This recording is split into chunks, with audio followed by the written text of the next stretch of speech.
Paradise Coast Sports Complex for tonight's 8th grade national championship game between GFL and Dallas.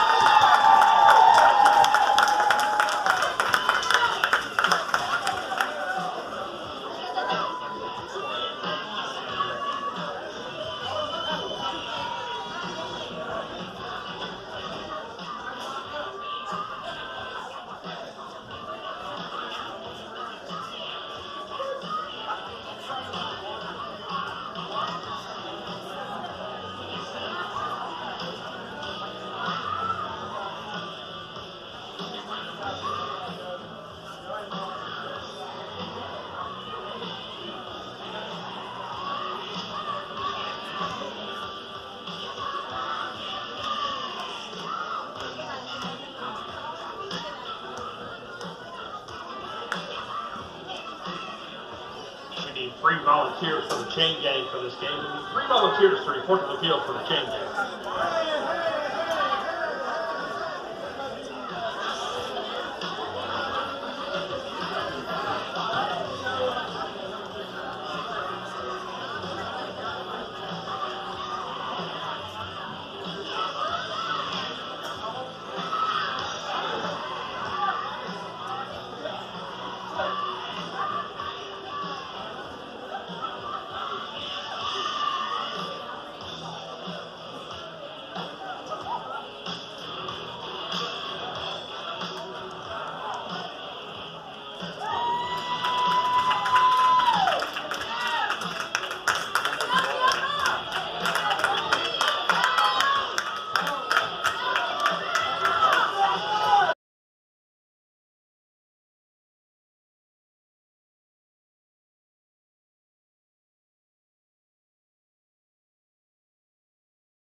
Rain falling again in Naples here at the Paradise Coast Sports Complex, but the lights are bright. The names on the marquee for the 8th grade FBU National Championship. It's 12th edition. Neil Sika, FBU Director of Player Development and Football. Anthony Williams here to have some fun. GFL, this storied program, the Gwinnett Football League up against Dallas, who's in the black jerseys. We'll meet here in the 8th grade title tilt, and GFL trying to win for the 3rd year in a row at the 8th grade level. They've had 2 back-to-back titles, including the one run they're currently on. But it's a different look for Chris Gant's team.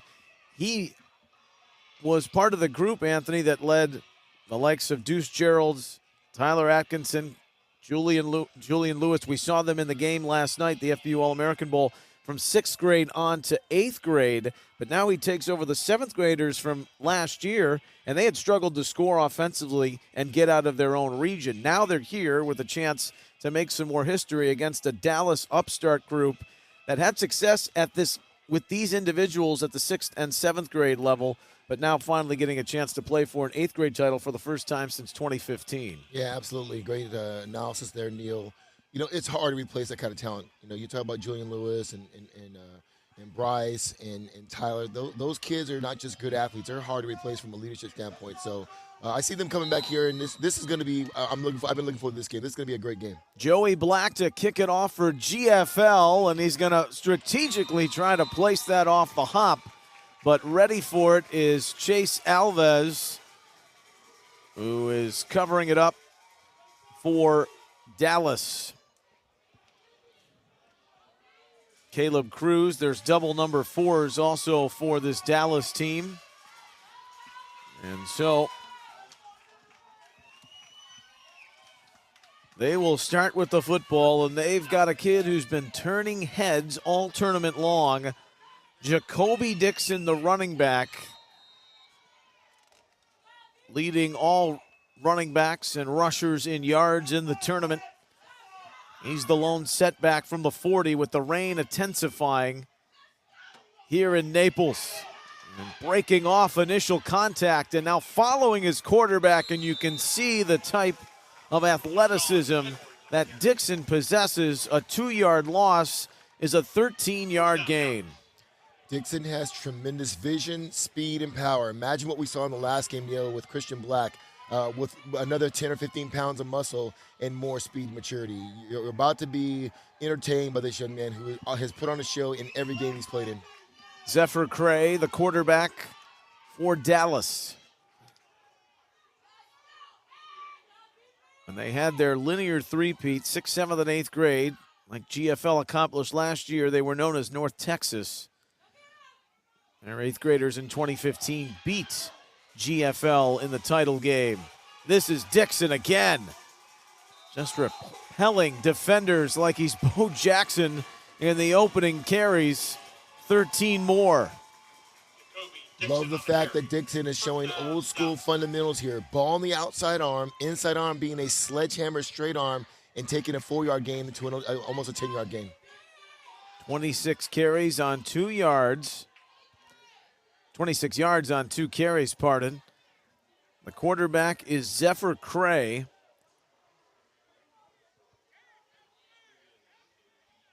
Plans to go to Denton Geyer. Prominent high school. With the handoff here to Dixon. He is just roaming free. You know it's tough to do when you're avoiding your lead blockers and taking it on your own, and he's making a lot happen out of initial contact. He got 3 yards on that carry, and Dallas, an exciting start, and they've got their fans into it too.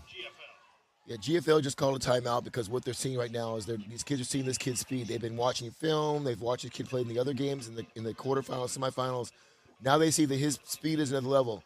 Look for the coach, the DC, to make adjustments for GFL's defense because the play side guys are doing a great job, Neil. But when Dixon doesn't see a hole there, he's got the speed to get to the backside, and the backside guy is not there. So they've got to be very specific in their gap responsibility, and that backside guy's got to stay home to make sure that he doesn't make a big play coming backside. Now the quarterfinal games were held on Saturday. GFL getting by Central Florida 43-16. Dallas really had their hands full with Kentucky and felt they were fortunate to get out of that matchup and went on to the semifinals to beat SoCal. GFL in a wild back and forth affair, besting Carolina in the semis to now meet here in the championship. Cray is going to throw for the first time. And going up top, has his man, it's dropped. Trenton Yancey will take some time on top of that grassy knoll to think back at what could have been. And it's 3rd down. Great call, great pass. He's got to finish that play. At this level, in this big-time game here, you got to make that catch. I'm sure he'll make up for it here coming up soon, but a great pass by the quarterback there. Well, we say 8th grade, but this has always had the appeal of a varsity heavyweight title fight, hasn't it? Yes, absolutely. These matchups.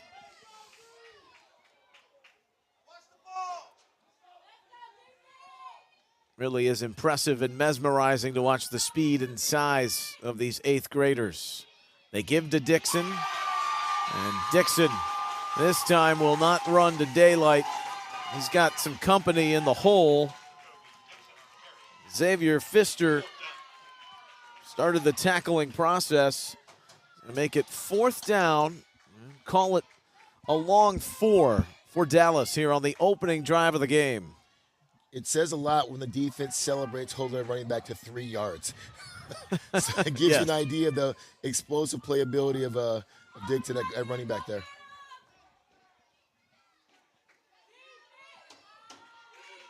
Dixon over 30 yards on his first 3 carries. The GFL fans make noise early with a steady rain that's been falling since opening kickoff. Out of the Wildcat, this is kept by Yancey, who's going in for the touchdown. We talked about him coming back and making a play. Drop a ball 2 plays ago, come back in and make a big play for your team. Great job there in the zone read. We'll see the replay here in a second. But defense is obviously keying on Dixon. They run the zone read. He pulls it. Everybody's on Dixon, and he's got nothing but green grass in front of him, and he takes advantage of it with his speed. It's a great play call, and great execution by Dallas team. Well, Yancey, if Dixon is 1A, he is 1B. He was clocked at 19.8 miles an hour running with the football at full speed. He's going for the 2 here. He's got it. So the Wildcat is roaring for Dallas to start. A healthy dose of Dixon. And Yancey finishing off the drive with the touchdown and then 2-point conversion. 8-0 Dallas. Yeah, it looked very interesting there. It looked like that play kind of surprised. The snap kind of came before they wanted it. Someone looking at the sideline for a possible change of play. But kid gets the ball in his hand, makes a play, and he gets the 2 points and puts Dallas up 8-0 here in the first quarter. A really impressive drive, and this is a GFL group.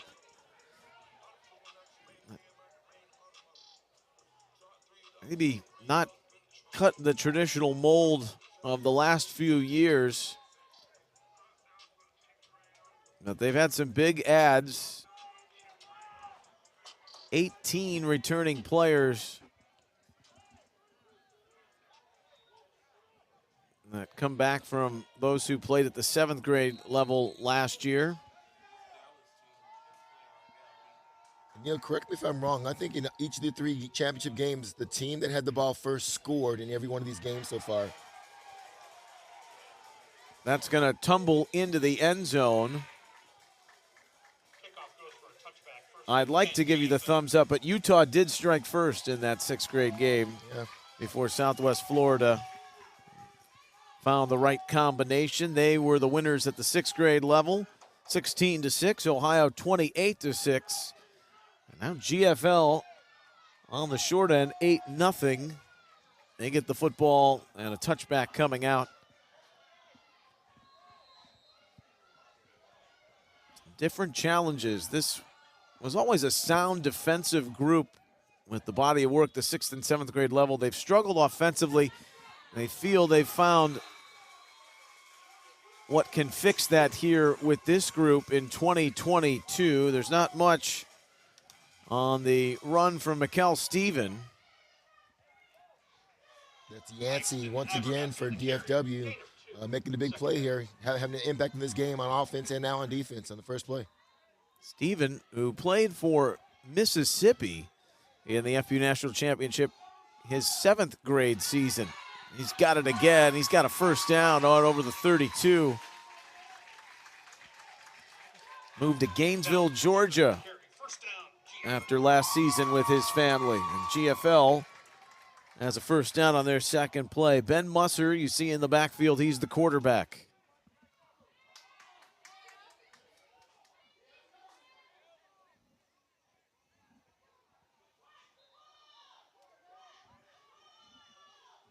Showing some patience, getting him into the right play.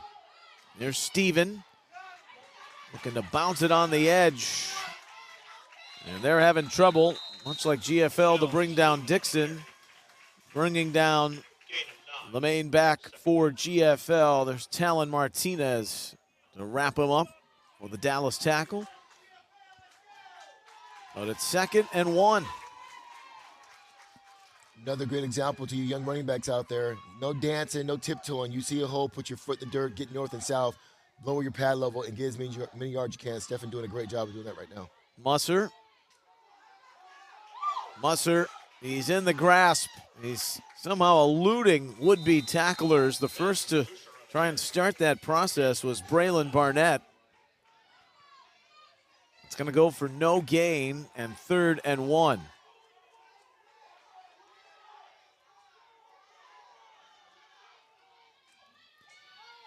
Driving forward, Musser will take the snap and take it himself. GFL first down. GFL taking a page out of the Southwest Florida playbook there. Neil, we saw in the 6th grade game. Quarterback sneak for 3 yards, move the chains. Great job by the O-line.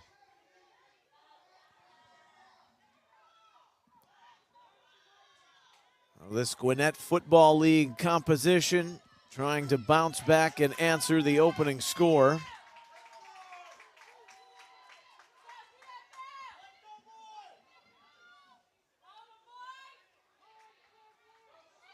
This handoff to Steven, and he is to the 43 of Dallas. First down,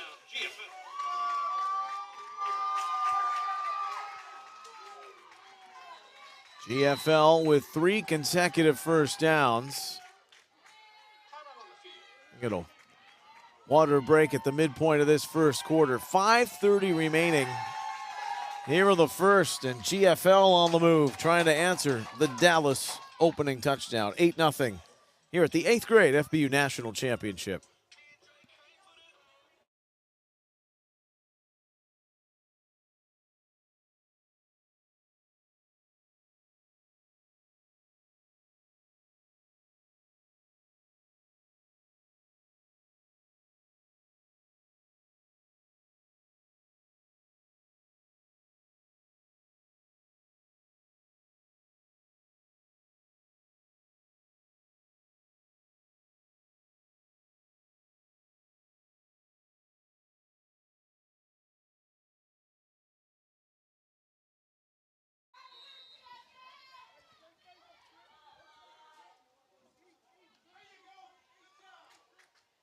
Out of the timeout, Mikel Steven Tackled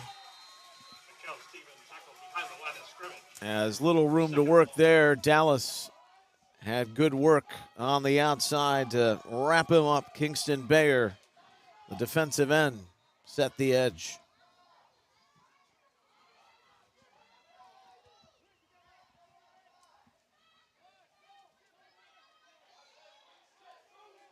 Traditionally a power football team that only throws when they need to. We've got some movement and motion. False start against GFL. GFL false start. But these conditions kind of play into the hands of what both teams want to do and let their star running backs handle the heavy load. Yeah, Neil, I'm interested in seeing if these two teams do differently from the previous two games. Just go with their main guy, just feed him and see what they do on the ball, running the ball on the ground.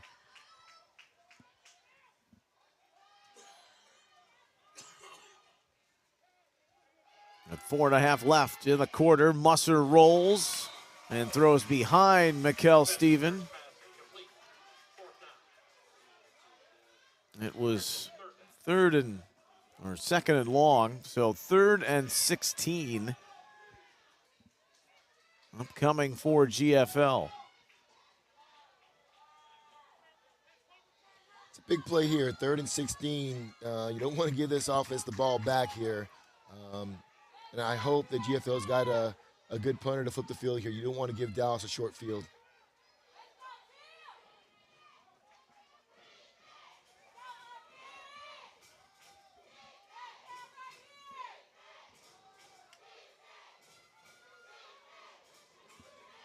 Looking over at the sideline for the play is Musser. They bring the blitz. They set up the screen. Running free down the near sideline and out for the first down. What a great call. Andrew Beard was a Player of the Year nominee for the FBU Youth Player of the Year. He's the nephew of Garrison Hurst. And such a dynamic player, and that was the right time to let him fly in that situation. Great play by Coach Dollar. Great play call. Got the screen going. It's wet. It's raining. You're throwing into the wind. Calls a great screenplay on that play. Rod Dollar, the offensive coordinator. They come back with a little counter. And Jace Lyle roams for more. He's down to the 15-yard line for GFL. And it's got Dallas on their heels, and they call for time.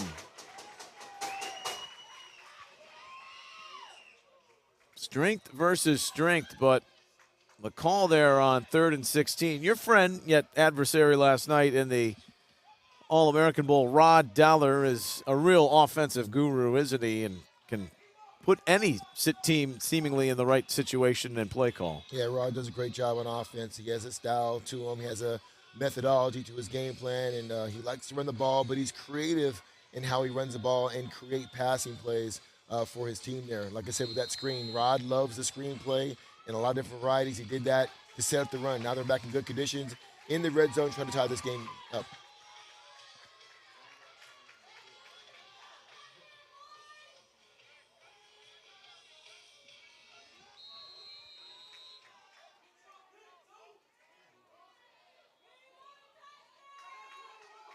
So Musser, he's going to toss it here.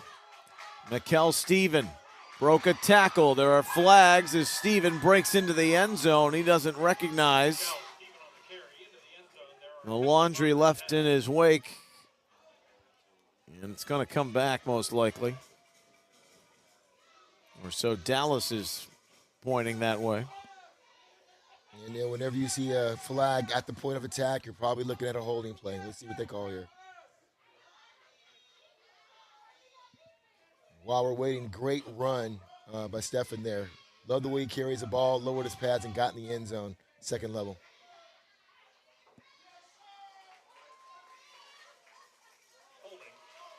But we've got offsetting penalties because after the hold, there was legal contact to the face on Dallas. So we'll do it again. And a first down and 10 at the 15.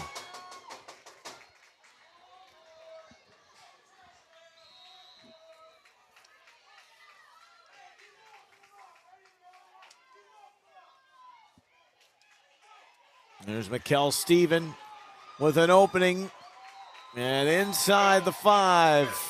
First and goal for GFL to the 3.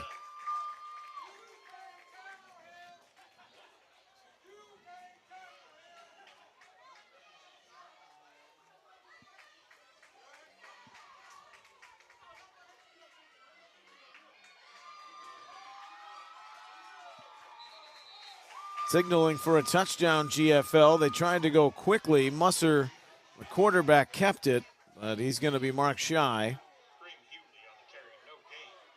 They're in a hurry up here. Look for the same play here. They're going again. And it's the quarterback, Musser. Touchdown, GFL. Touchdown,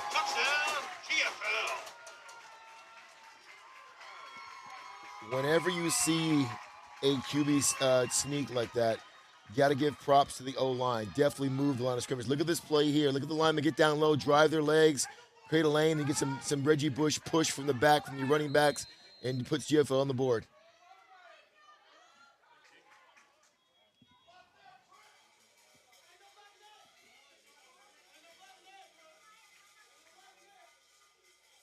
On for the extra point, Joey Black.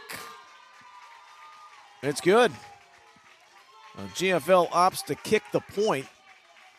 Opposed for going for 2, 8-7. And each team has scored on their lone possession. So a great start to this one in the 8th grade national championship.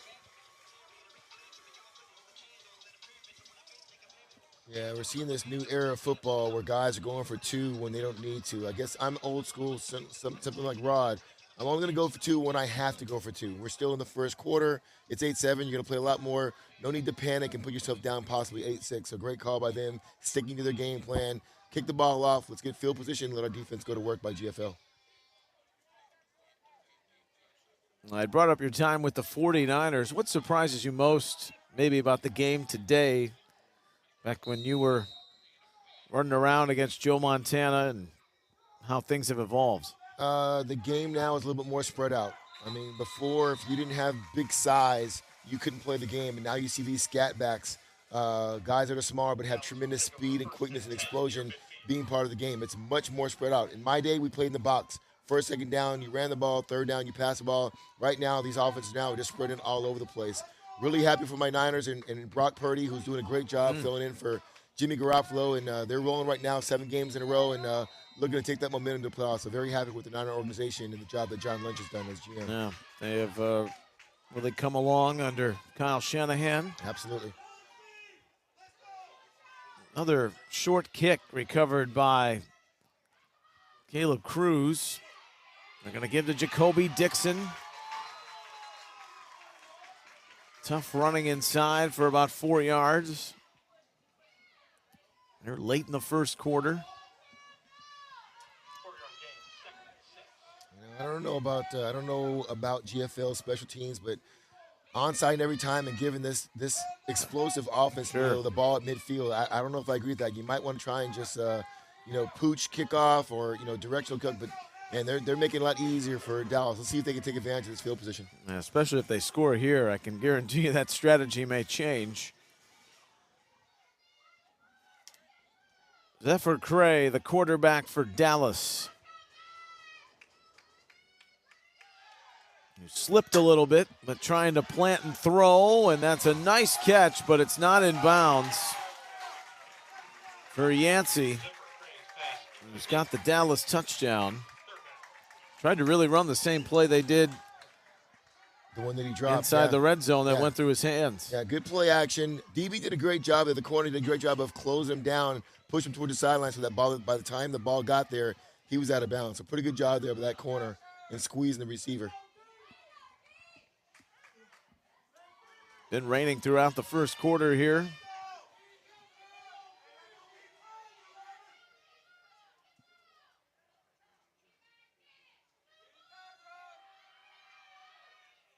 The hard count on 3rd and 6. The toss to Dixon. Got to the edge, got down the sideline in a blur. It won't matter as the flags came out and it's coming back.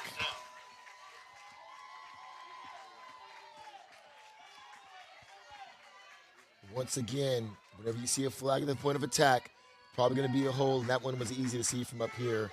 But a great run again by the running back from Dallas. Did a great job there. So the hold will nullify the Dixon touchdown.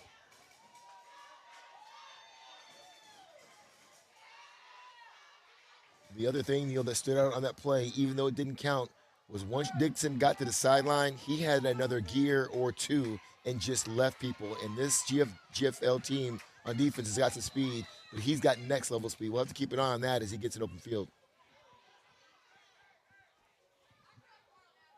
Yeah, if he gets to the second level, defenses are in trouble. Yep.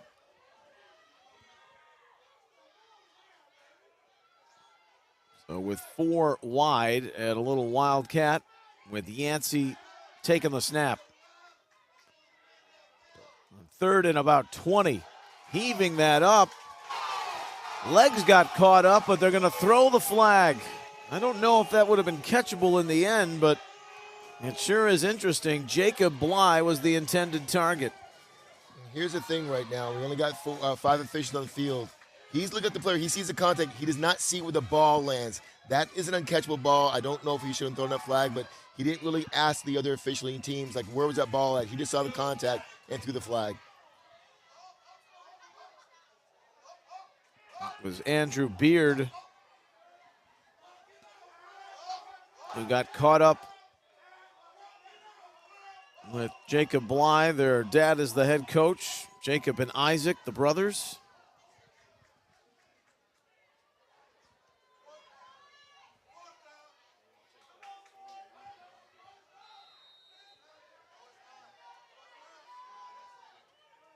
So if they're calling that pass interference, is it not an automatic first down? I thought it should have been. Maybe the Florida rule must be different. We're playing by those Florida rules, so that's peculiar, but it's... Well, they had 3rd down marked. And the stop there defensively. On the handoff inside, DeAndre Sadler with the tackle. 4th and about 5 here. They had success with the zone read. You see the defense starting to key on Dixon. Now might be a good time for him and Yancey to kind of run that zone read, have him read it, either give or pull it, and try and get these 5 yards to pick up the first down and move the chains. Let's see what they do here.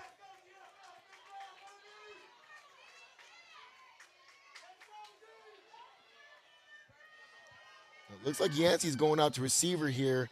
GFL's in a 1 high safety look. But it's Dallas who's going to take the timeout.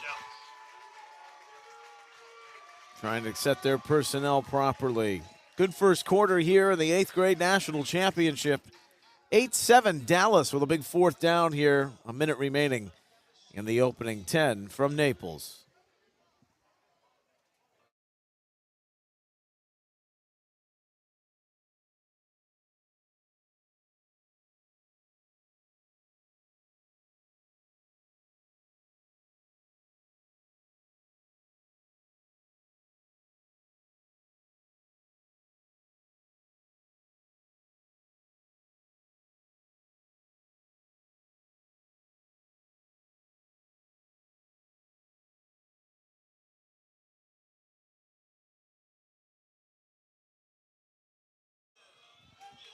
Neil Sika, Anthony Williams, back here with our great prep spin crew in Naples for the 8th grade championship, final game of the day. You brought up something fairly interesting during the timeout. It's the last of the half already in the first quarter for Dallas. Yeah, they have used all their timeouts here going in the second quarter. That might come back and bite them here at the end of the second quarter. We'll see, though. Zephyr Cray, the quarterback, on 4th and 5. He's looking down the sideline. He's got Yancey. He's got a touchdown for Dallas. Second of the game for Trenton Yancey.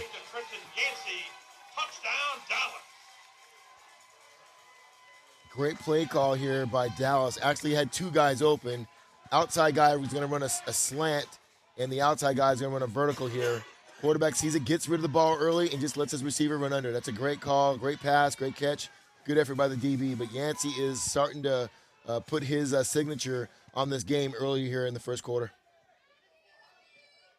How about the arm on the quarterback, Cray? Yeah, and with Cray, the quarterback, it wasn't even so much of a strong arm. He got the ball, and he knew where he was going. He got rid of it quickly. So no pass rush wasn't an issue. Led his receiver to where he was going. Great pass, great catch. He's had a lot of conviction in his decisions. And going for two with Dixon. They're going to toss it to him. Is he going to get through 3 and 4 bodies? Dixon! Did he get there? His linemen are signaling yes. It is good. The Dallas fan yelled it first. How did he get through this? This is interesting because Dallas came out in an unbalanced line, which means you have extra linemen to the right-hand side. GFL overloaded that side, which is why when he got to the edge, there was 3 guys waiting for him. But guess what? He wanted it more than they did, Neil, and he found a way to get in the end zone for the 2-point conversion.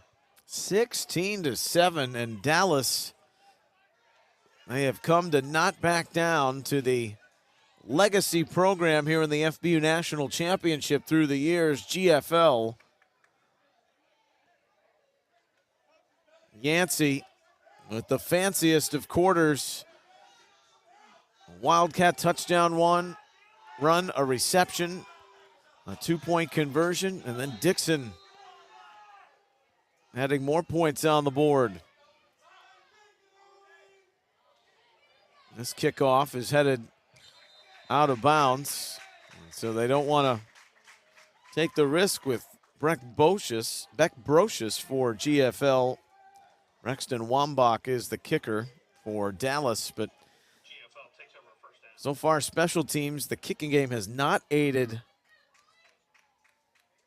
those kicking off and given good field position, and GFL with a chance to reply. Momentum definitely on the Dallas sidelines right now, but once again, GFL, this will be their second series here. Kind of have a feeling that they're going to answer here. We're in for a great game here between 2 great teams from Texas and from Georgia. 2 of the football-rich states. You're really putting the pantheon, probably the top 5.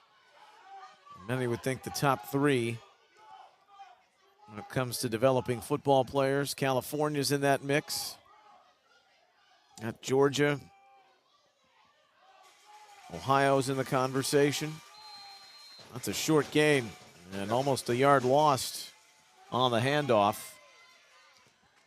40 seconds here in the first quarter, 16-7 Dallas. Are you surprised by this start for Dallas? I am not. I've heard a lot of good things about this team. I didn't get a chance to see them in the beginning of the tournament, but I've heard a lot of good things about their defense.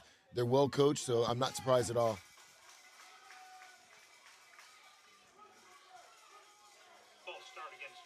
Got a GFL false start.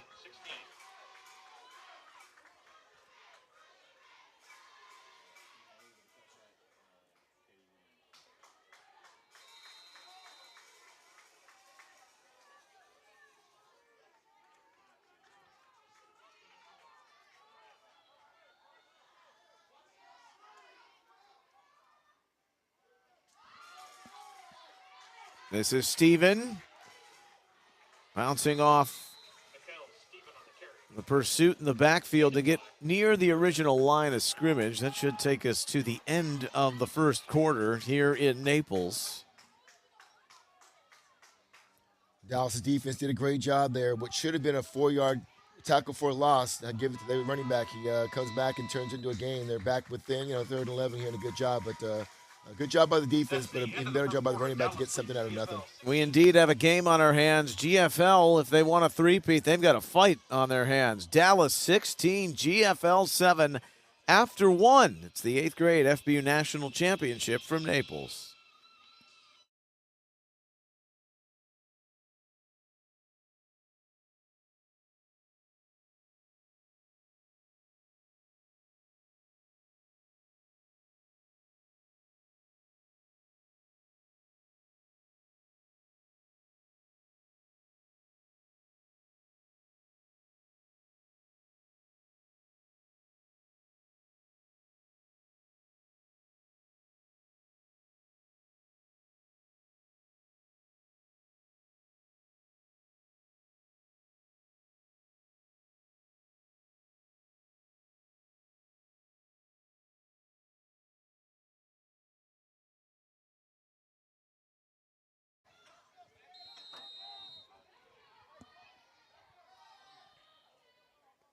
(16-7) Dallas. We start the second quarter in Naples.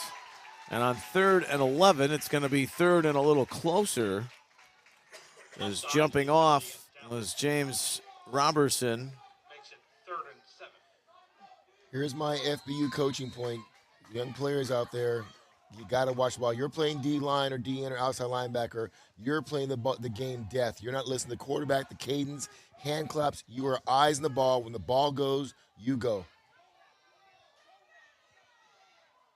Wise words, but not always the easiest to follow, as we've seen plenty of those miscues through the years. That throw is off the mark, and it's not downfield. It was in the direction of Hudson Hill. And this is interesting. 4th and 6 on their half of the field, GFL. Neil, you watch a lot of football championships and games come down to field position here. And it'll be interesting to see how GFL handles this. It looks like they're going to be going for it here. Big risk here on your minus 40-yard line. Well, they dialed up a big screen pass the last time out to Andrew Beard on a 3rd and 16, but a whole different set of circumstances right now. Quick punt. Quick kick, smart call. There's no returner back as Musser boots it away. Chris Gant would say, Neil, come on, give us credit. You've seen us play enough. We're fundamentally sound, and they make the smart play and flip the field. Back inside the 9, that's where Dallas will go to work for the 3rd time, but they're 2 for 2 with the football. Yeah, I think a lot of fans may watch the game wondering, hey, Anthony Neal, why didn't they just line up and punt it? It's 4th and 5. He said, hey, if we get them to jump offside, which they just did the play before, let's try and get them offside. If they don't, back my quarterback up, have a punt like that with no return. They flip the field, and now their defense can go to work here and try and get the ball back.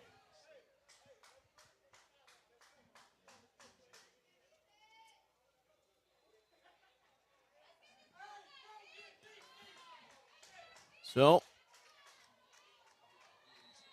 Zephyr Cray, the quarterback here, mentioning he's going to attend Geyer High School in Denton, Texas.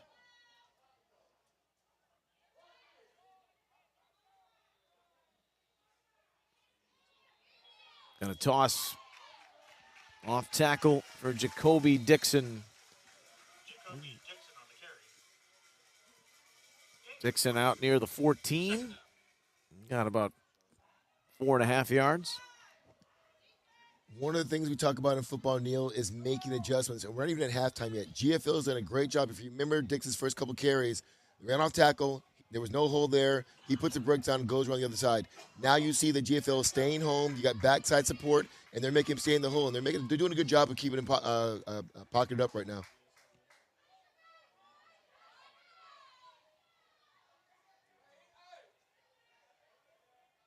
Zephyr Cray. Back for Dixon. Gonna get swallowed up in the middle. Well, the initial hit by DeAndre Sadler caused a lot of problems in opposition backfields through the tournament. He'll make it 3rd down, round 8 for Dallas here early in the second quarter. Until Dixon makes his living on having a great vision and cutback lanes. And right now, GFL is taking it away, and they're also being very forceful at the point of attack, not giving him a lot of options. That's why they're having more success on defense here in the second quarter.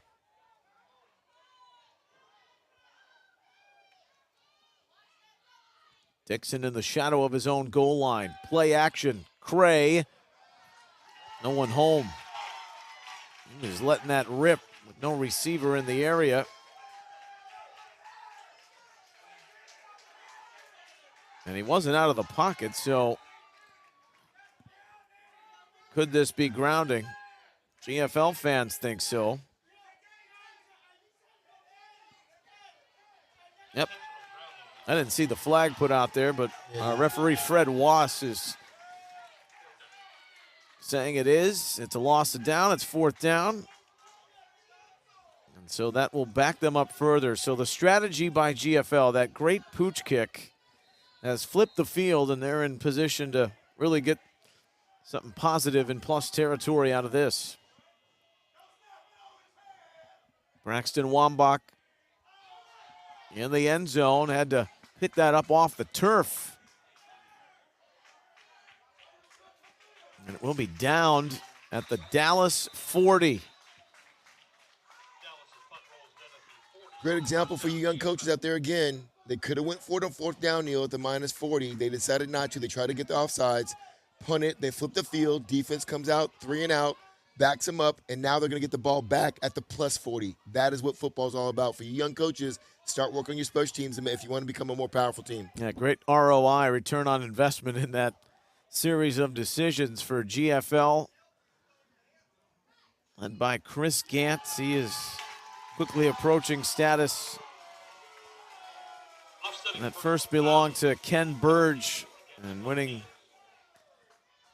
2 of the first 3 8th grade FBU national championships. Offsetting personal fouls.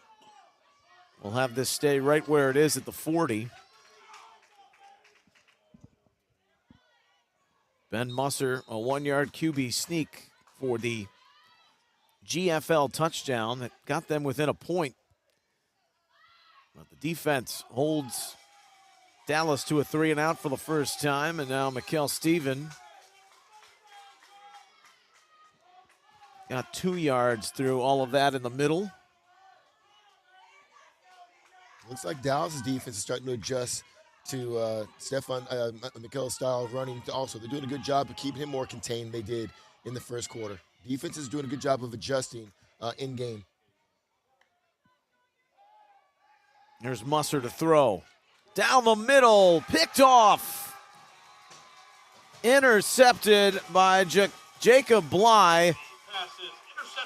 It wasn't fooled at all in coverage. In fact, Musser might have thought better if he had another look at what he was whipping it into. Yeah, unfortunately, he underthrew that ball. Safety did a good job being in position. Corners on top of it. Stared down the whole way. It's like taking candy from a baby right there. Great job by the safety. So Bly, who's been progressing each and every game, along with his brother, and athletic playmaker in the secondary. It's still a long field to go, though, for Dallas.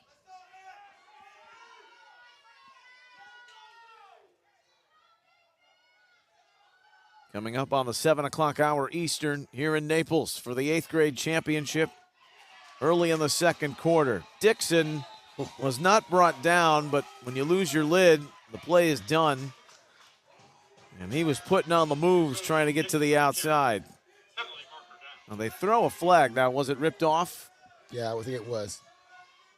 It's definitely pulled off. But Neil, back in the day, we used to have our helmets so tight that your chin could barely move. So many of these kids now want to be cool with their helmet, leave it loose. If that had been a tight helmet, he would have ran 80 yards for a touchdown. Yeah, I'm with you. It is really amazing how they fall off with such ease nowadays. And that's at any level. You see it in the NFL. Absolutely. And believe me, the manufacturers, with all their focus on technology to prevent concussions, they're not building that way. Players are not tightening their chin strap. The chin strap is the key to safety with the helmet. So with the face mask and the personal foul, Chris Gant wants a little explanation, and the referee crew is over at the GFL sideline.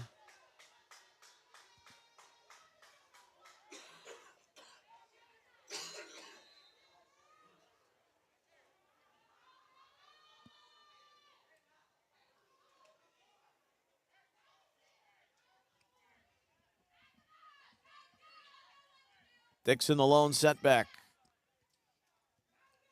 They go big up front. It's through his hands on the toss. It's GFL football on the turnover. And they've swapped them in consecutive possessions. DJ Rumpf rumbling over to the sideline with the football. And it's a young man who played for Georgia Middle School at the 6th and 7th grade levels, and now has stepped into the GFL spotlight, coming over to their program, and he's got the first takeaway for the team in the light green. I don't know if we'll see the replay on this, but you can tell the quarterback and the running back were not on the same page. It was a toss play, toss left, but the running back was already coming downhill like it was off tackle, so the pitch came at him harder and quicker than he expected. Went right through his hands. So I don't think the quarterback and the running back were on the same page. And watch the replay here. Watch the firmness of the toss, and he's already coming upfield. Usually on a sweep, you're running parallel line of scrimmage because you're trying to get to the edge and then try and cut back. Looked like you want to go off tackle there. So a little bit of a mix-up there causes them a turnover, and now GFW's got the ball. GFL's got the ball in great field position.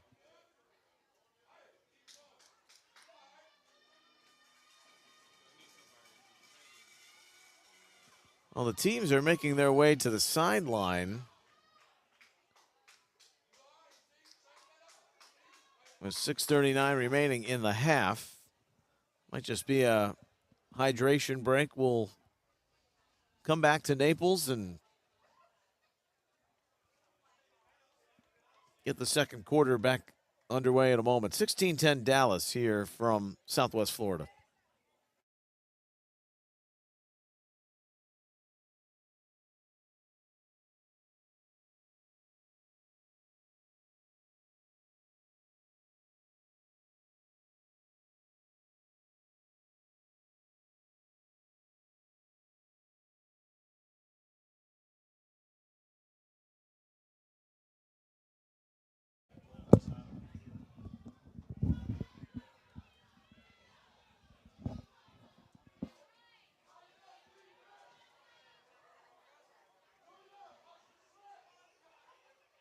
Now, there was a timeout by the officials. We're back here at the Paradise Coast Sports Complex. 16-7 Dallas. They just fumbled a pitch exchange between Cray and Dixon. Being told there's been some issues with the chain personnel on that GFL sideline, so apparently they've worked it out for the moment, and play resumes.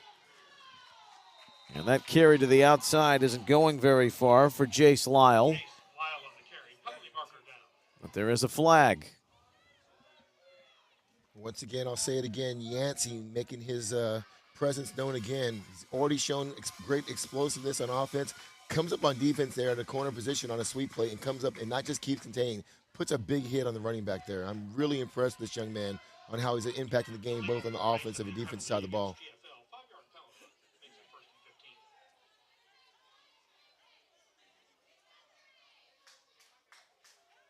So it's 1st and 15 after the procedure penalty.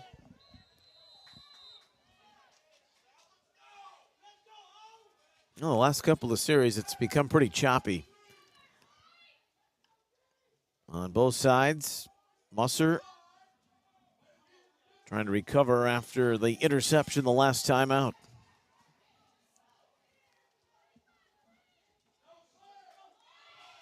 Going to give, and this is going up the middle for next to nothing. Braylon Williams in there to stick the ball carrier.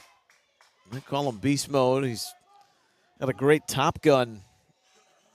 He's had some dominant performances, the linebacker for Dallas. You see him there.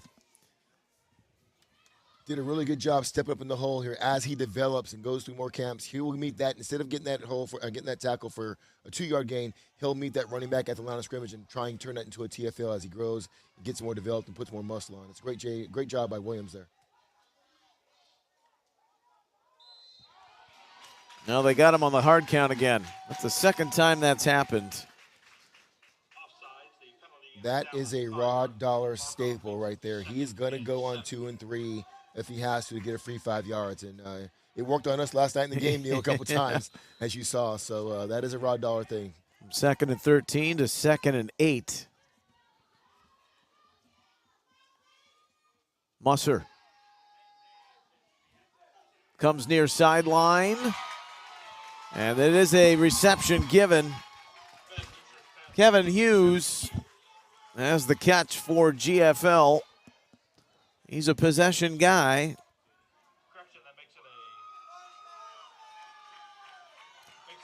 And it's enough for the first down. So GFL knocking on the door. They've still maintained their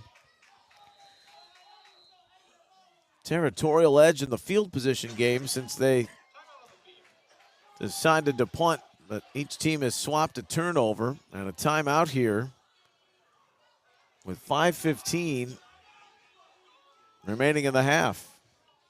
You can definitely see, Neil, these teams are not doing the Jeff Saturday thing with the Indianapolis Colts. They are using their timeouts to make sure they got their plays right. So I don't blame them. Championship game, kind of bad weather conditions. You want to make sure you've got right personnel, right staffing, got the right play call, because this is going to make an impact in the game for GFL as they try and get back into it. Yeah, he'll never live that one down, will he? He will not. I don't know if he'll get a chance for we were talking some restitution being the interim and the way things went in the Vikings game just this past weekend. I don't think Jeff wants to get back into coaching. I think he's doing this to just get him through until they find somebody. He's a great guy. I've got a chance to meet him. He's doing a good best job. And a heck of a player. Yeah. Center on those Peyton Manning teams. So the ball at the 14, 1st and 10. Kel Steven tries the interior.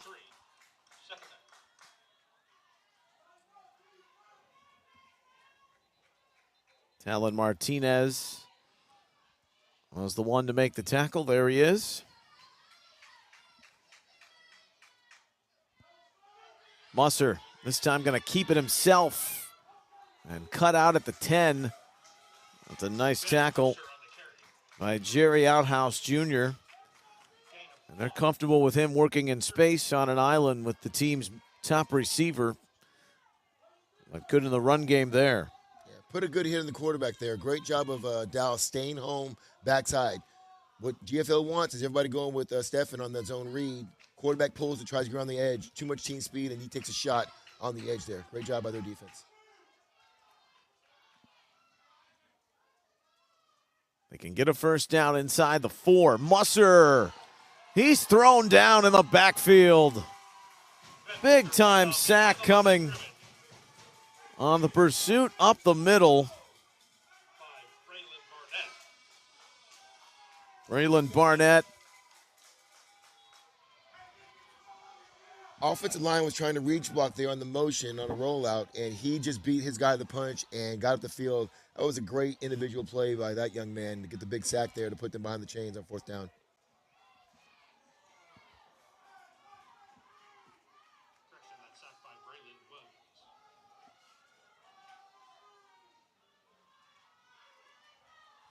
Braylon Williams had the sack, and that is thrown up for grabs on 4th down and falls incomplete.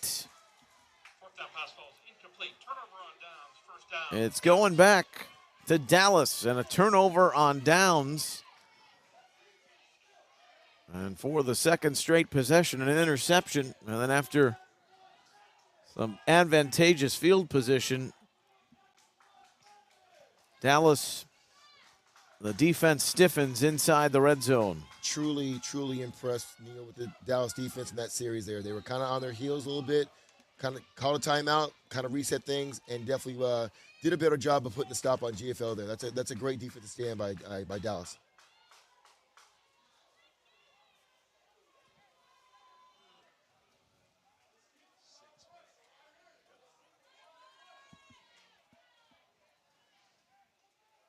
Weather still hanging around in the area, and it's supposed to bring a chance for heavier thunderstorms later, so we've been updated that the half will be shortened to about 6 minutes. So we'll be right back to action to get the third quarter underway. 16-7 Dallas. There's a flag lying on the near sideline here. Neil, it looks like the GFL defense is kind of saying, you know what, Dallas, okay, I'll take your car and I'll raise you on this. They're coming out and starting to set a presence for their defense also. This game is slowed down because the defenses are adjusting to the great running back play.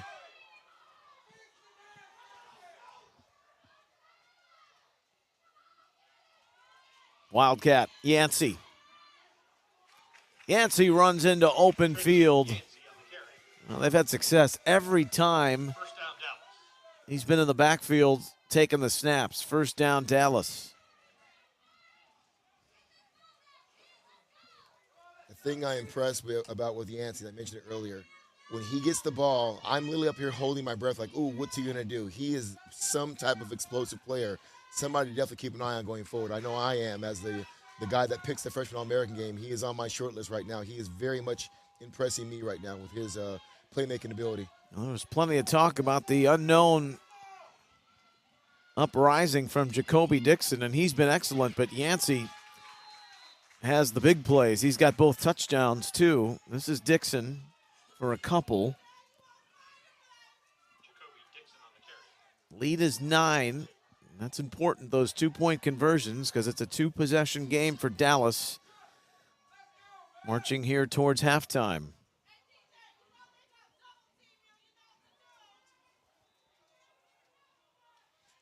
Yancey back at quarterback with Dixon backfield. Look for a little zone read here, kind of a wildcat.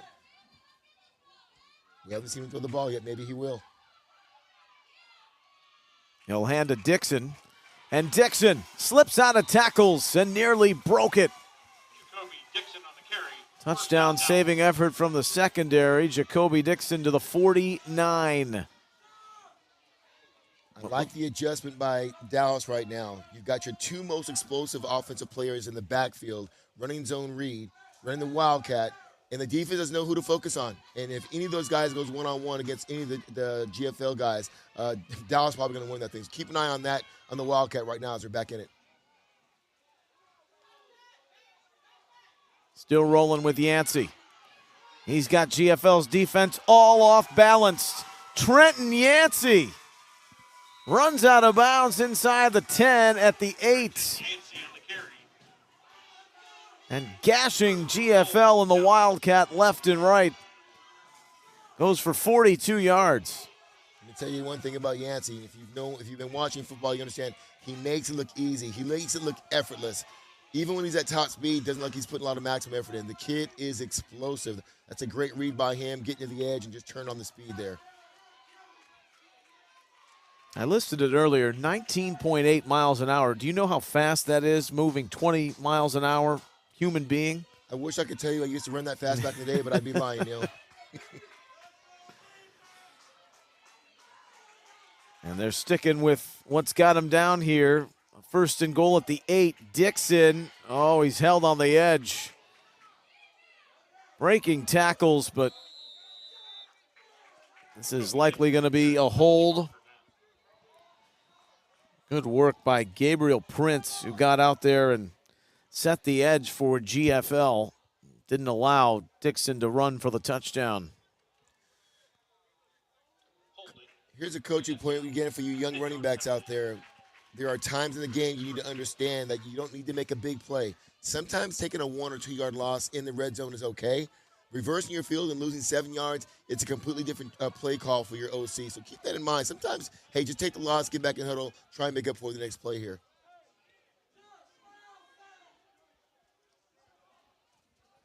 And so,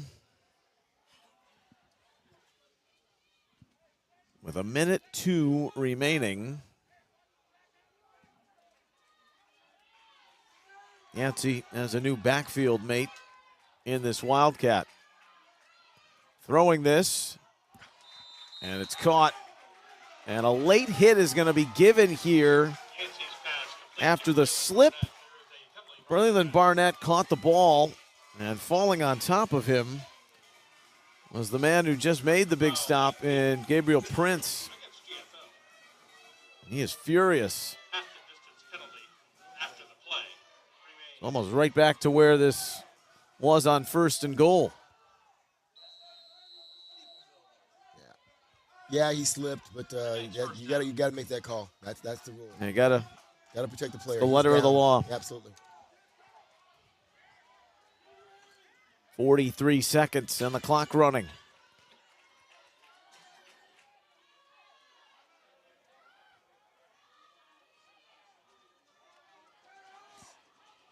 On first down, Yancey, he's bottled up and running out of steam. It's going to take a 5-yard loss.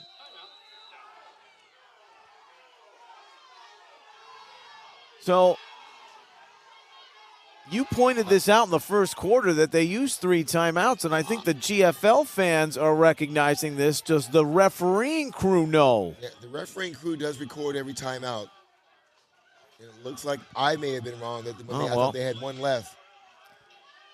GFL fans, though, were right in line with you, so that's interesting. Yeah. 23 seconds left here. Once again, Neil, we've seen it all day.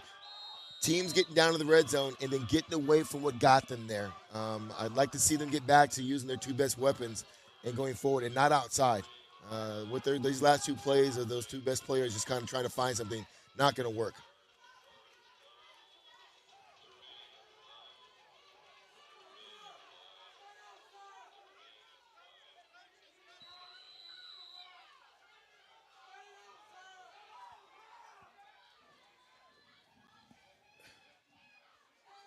Yancey out wide. Might be a fade route here. Zephyr Cray, the quarterback, back in the game.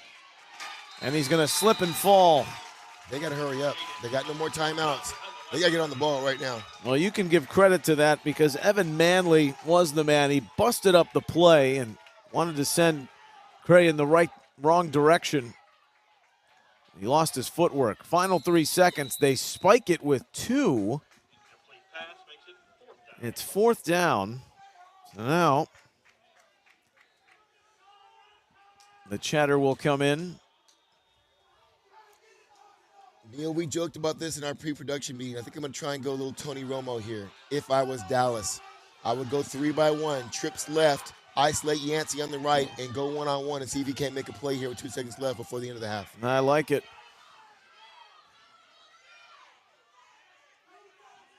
2 seconds remaining in the first half. 3 by 1, but 3 on the right. Yancey down here at the bottom, 1-on-1. Let's see what they do. Keep an eye on the near side of your screen. Now they had movement as Cray tossing it up for him, and he can't come up with it. But let's check this flag. Who moved early?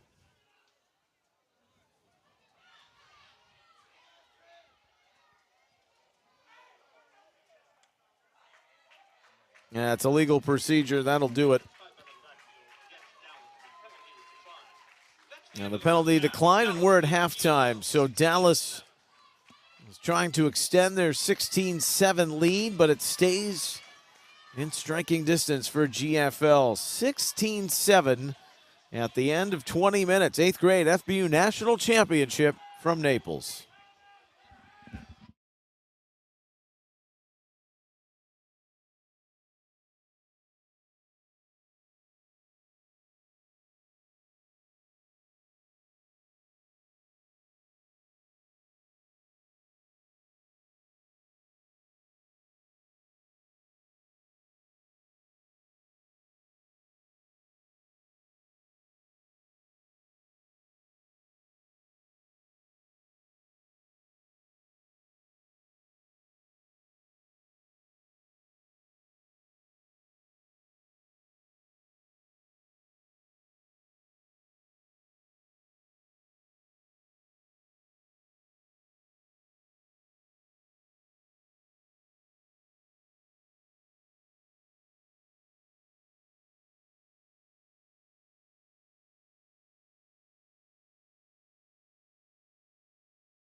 Start of the third quarter. It's the FBU 8th grade national championship. It's the 12th edition. And for the 7th time in the 8th grade game, GFL, Gwinnett Football League, they are playing for a title, trying to win their 3rd in a row at this grade level, but they've got their hands full with Dallas.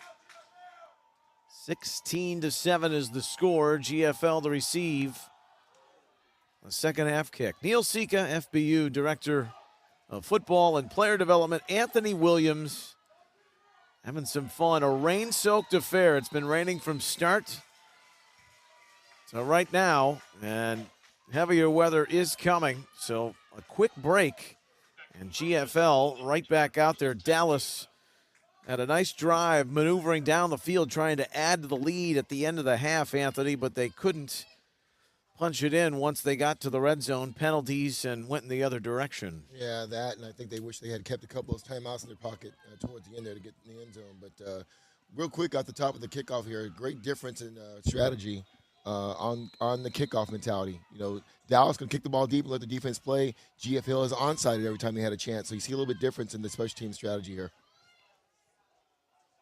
And Mikkel Steven looks like they're going to try and give Dallas a dose of their own medicine.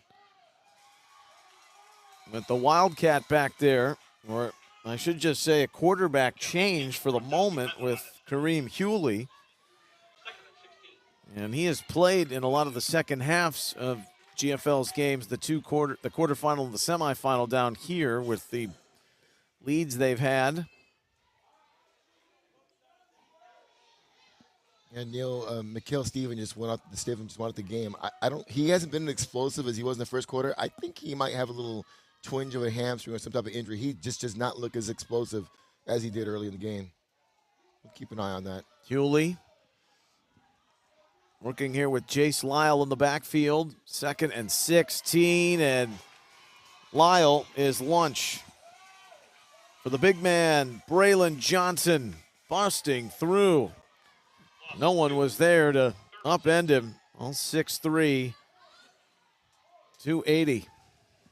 Great play of that young man, getting off the block, using his hands, getting in the backfield, getting a big TFL tackle for a loss there for his team. Got GFL way behind the chains here on a long 3rd and 15. They go with 4 receivers.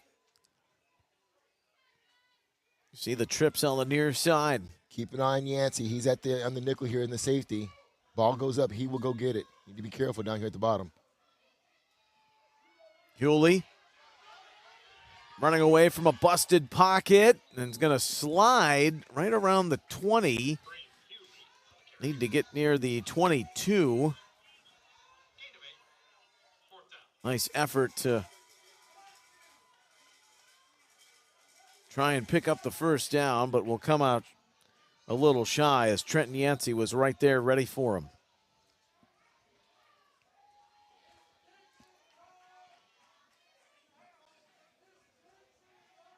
Standing back at midfield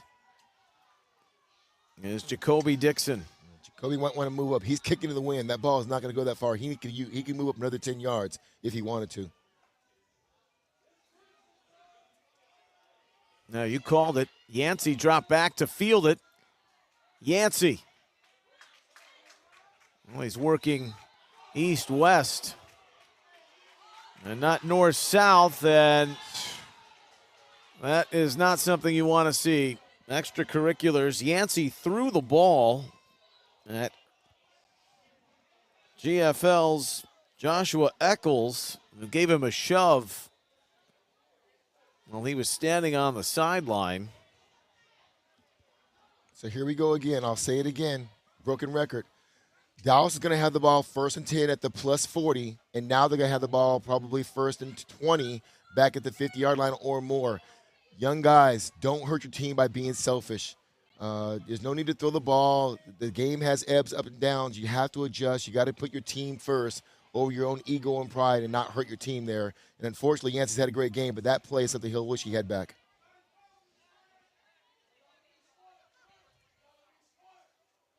They're waving Dallas back to the sideline while they still break this down. Fred Wass and his crew. Just early here in the third quarter. Keeping a running tab, right, of the yardage and who was involved.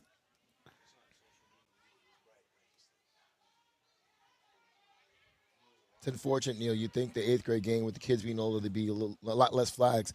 The 6th and 7th grade game championship games were a lot cleaner than this game right now. 100%.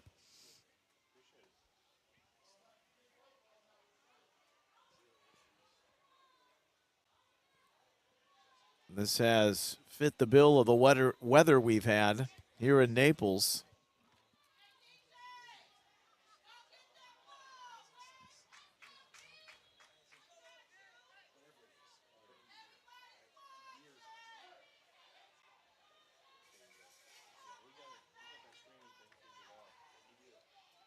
Offsetting. Interesting. I didn't see anything on GFL side, but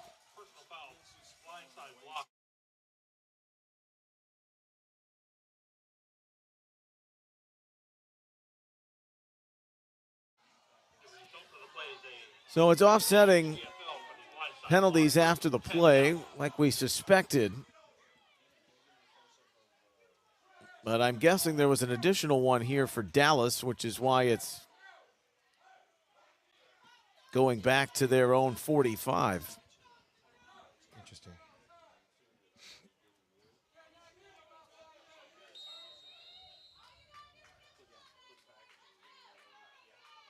Well, they may have given the sign, too, for legal block. Yeah. So, which is the additional 15. And the 2 unsportsmanlike at the end of the play. Zephyr Cray at the 45 on the toss to Dixon. Jacoby Dixon, a caravan of GFL players going for a ride. 11 yards, first down. Yeah, if I'm Dallas right now, I'm going to give GFL a big dose of Dixon right now in this series. They got a chance to kind of put this game away. As you mentioned earlier, they're already up 2 scores. They get a 3rd score up here, they can really kind of set themselves up for winning a possible 8th grade championship.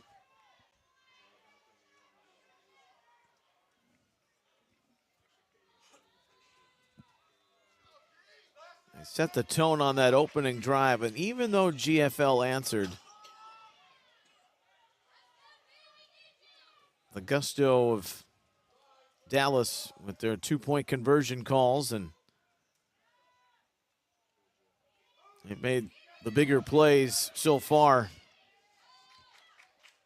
here in this 8th grade championship. Dixon is going to take a respite out by the bench, and he's coming right back toward the tunnel in some pain. Oh, Jacoby Dixon. Tell you, Andrew Beard, the corner for GFL, made a great play on that. They tried to run sweep to the wide side. He was fighting with the receiver, held contained, kept the edge, and actually got in and made the tackle and held him to a 2-yard gain. That's a pretty good play by Mr. Beard. That's your player of the year, youth football player of the year nominee, which was awarded last night. So no Dixon.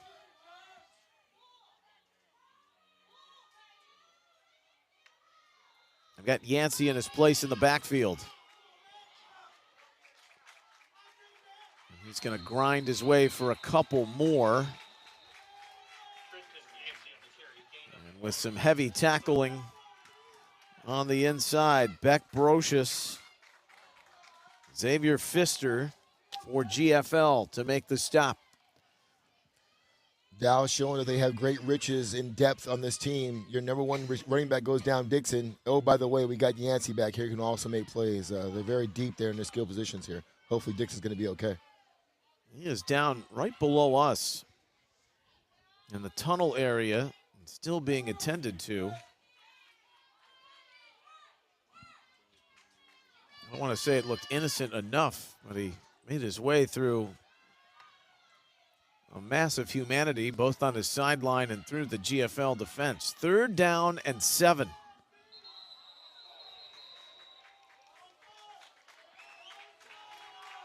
And the sloppiness continues. It's been both ways. It has.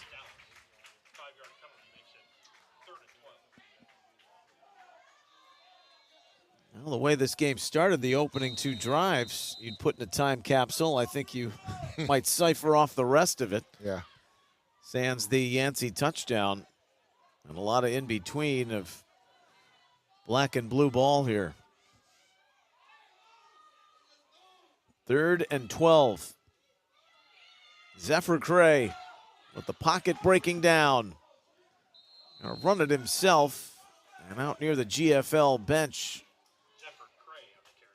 I'm gonna say he stepped out at the 42, so only a gain of 4.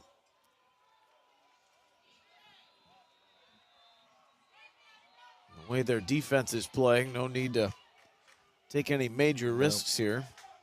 Flip the field right now. Let your defense go to work. Pin them down inside the 20-yard line, go to work. Run clock, play defense. Braxton Wambach is the punter. He's standing at his own 45-yard line. Wambach. Oh, this is a good-looking punt. Wow. What masterful execution on special teams by Dallas. GFL pinned at the 1, where they will start when play resumes out of the timeout with 4:57 remaining in the 3rd. A team from North Texas, Dallas 16, GFL 7 here in the 8th grade championship.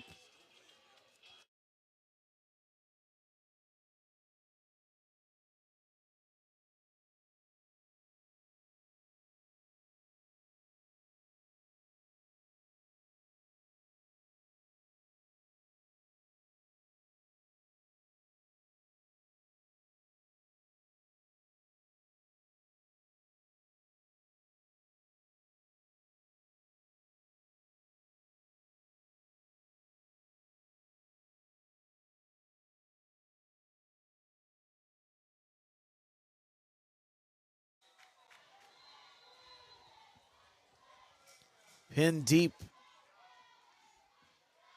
right down the boundary of their own end zone. GFL to start.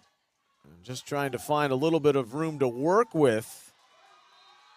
Even though this tackle in the end zone, forward progress will give that about a yard for Hewley.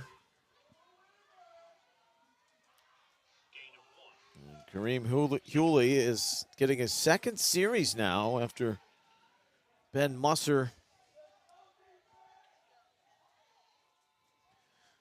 started the game. Yet another good example. Special teams.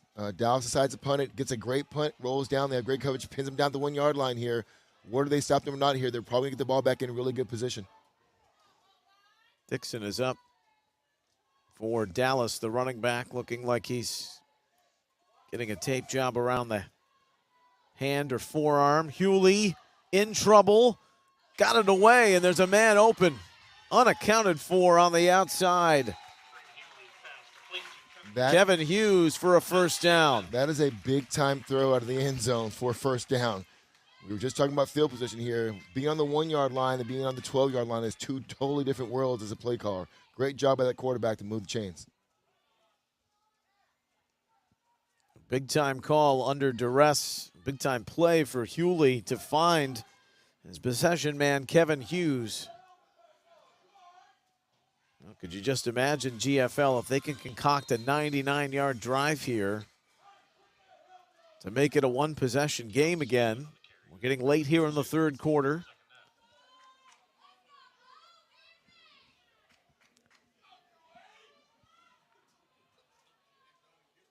Second and 8.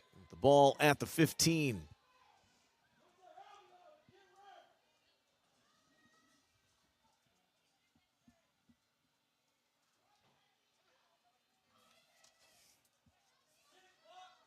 Hewley taking his time.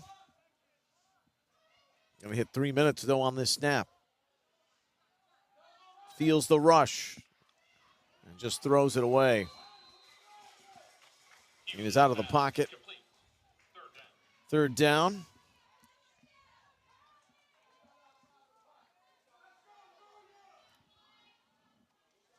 starting to get an understanding of why GFL has struggled a little bit in scoring offense here, especially without Stephen being out there and being the trigger man for this offense. But they're battling, trying to find a way.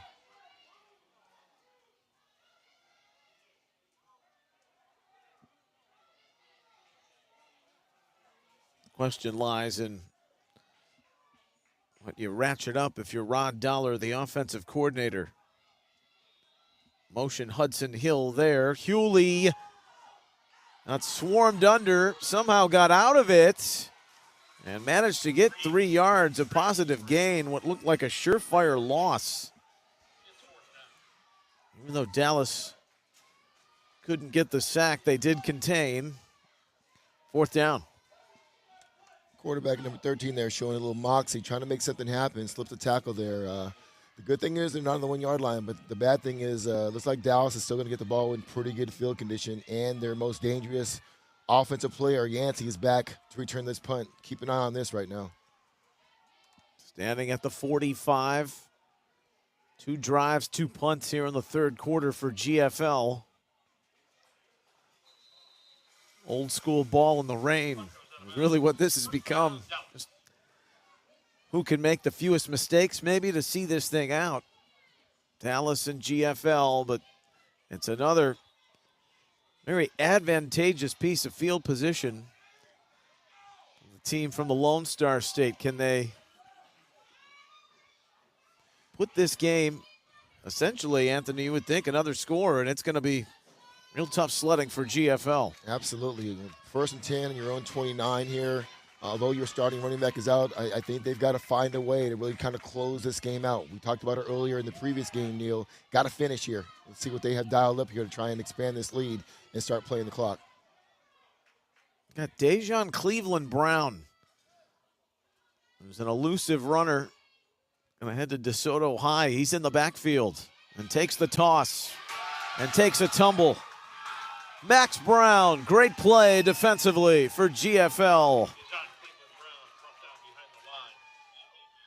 People may think, hey, was it Max Brown on the blitz there? No. Inside linebacker. He read sweep. He took off, put his foot in the dirt, came up the field, got a big tackle here for TFL. Did a great job on reading that play, sniffing it out, and then getting there and finishing the play.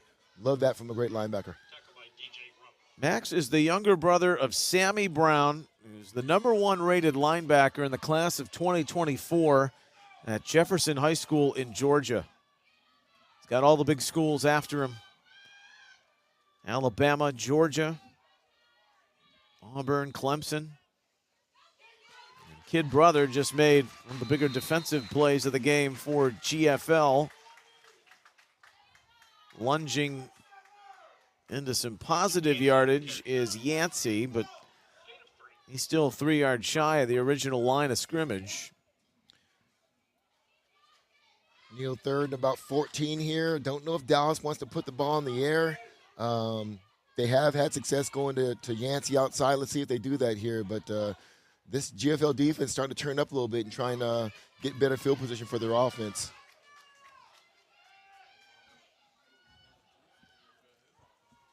Third and 13. Zephyr Cray, the Dallas quarterback, trying to lead them to an 8th grade title. For the 2nd time in their history, his throw is on the mark, but falls incomplete. It was in and out of the hands of Wambach, and it was put right where he could catch it. Really good coverage there by number 12 on the fader out there. Pretty good throw, just better defense on that one. That's Kylan Baker, who was running with Wambach. It's really good. He turns his head, finds the ball, gets his hands in there, prevents the completion. Great job. 26 seconds. Time was the ally, but the incompletion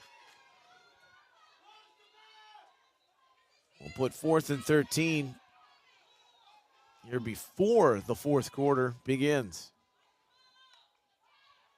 Yancey in the backfield. Cray is crushed. The delayed rush got to him. And DJ Rumpf rumbles through. DeAndre Sadler Big time pass rush by that young man coming straight up the middle. We talked about before how quarterbacks don't like pressure up the middle. Pressure off the edge, I can climb the pocket, make a good throw, but it's right up the middle, just like Tom Brady. I don't like pressure in my face, big sack, and now GFL's got a pretty good field position and trying to get back in this game here before the end of the quarter. Sadler, who's had lots of sacks and caused lots of problems, and no bigger than that one there, with Rumpf assisting. That gives a little bit of good field position as they've returned to Ben Musser at quarterback, GFL.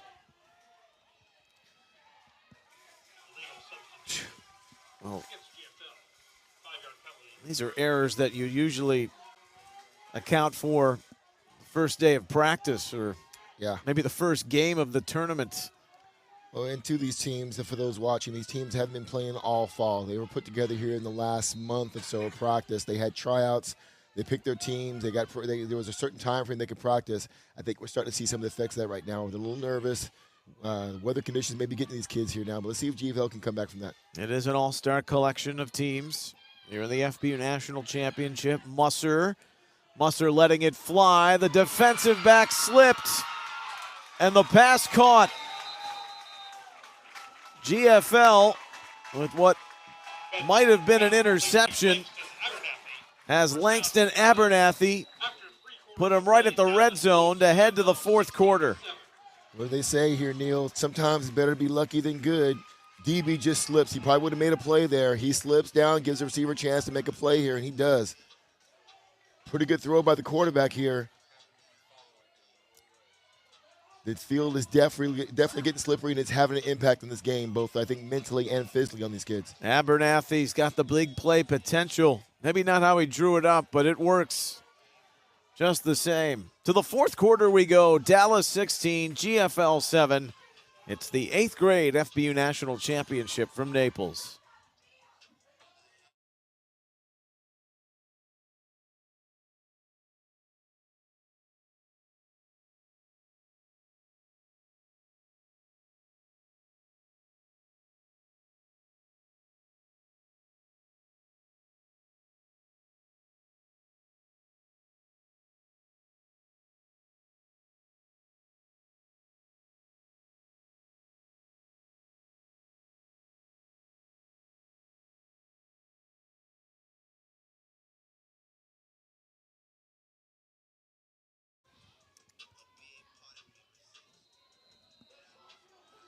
After the big pass play of 48 yards, it takes it to the 20 of Dallas to start the fourth quarter.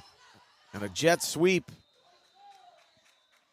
for Hudson Hill, who maybe got 1 yard for GFL, who hasn't shown the big play ability for much of today. And Mikel Stevens been limited, Anthony, over the latter two quarters outside of the first, but all they need is one little bit of a lifeline. They can find themselves right back within striking distance, down 2 possessions. Yep. Musser throws. It's incomplete. Wanted Abernathy, the man he just connected with, but that's Jerry Outhouse getting over to be in the way at the last second, the defensive back for Dallas. Something's definitely off GFL. That's 2 plays in a row now. Stephan hasn't touched the ball. He was a blocker in that play. He didn't touch the ball the first play. He's not limping. There's something not right about him. But once again, I think they will try and give him the ball here. All he needs is one big play to get their team back into it. Former Mississippi resident on the Mississippi 7th grade team. They're bluffing the rush, but they're towing the line a little bit too far, Dallas. So you went from 3rd and 9 to 3rd and 4 if you're GFL. I know we just started the fourth quarter, but this is a critical possession now for GFL. You're at the 10-yard line, 15-yard line. You've got to take advantage. You want to get back in this game. Their touchdown came late in the first quarter on their opening drive, responding to Dallas's score. Bouncing it to the outside. Here is Beard. Beard made that first man miss. There was an opportunity in the backfield. You know, as a former defensive coordinator, you're usually thinking short side. They're not. They're going to try to attack the wide side. Typical Coach Dollar. He runs a sweep from the short side, picks up a big gain, and puts his team in first and goal at the 5-yard line.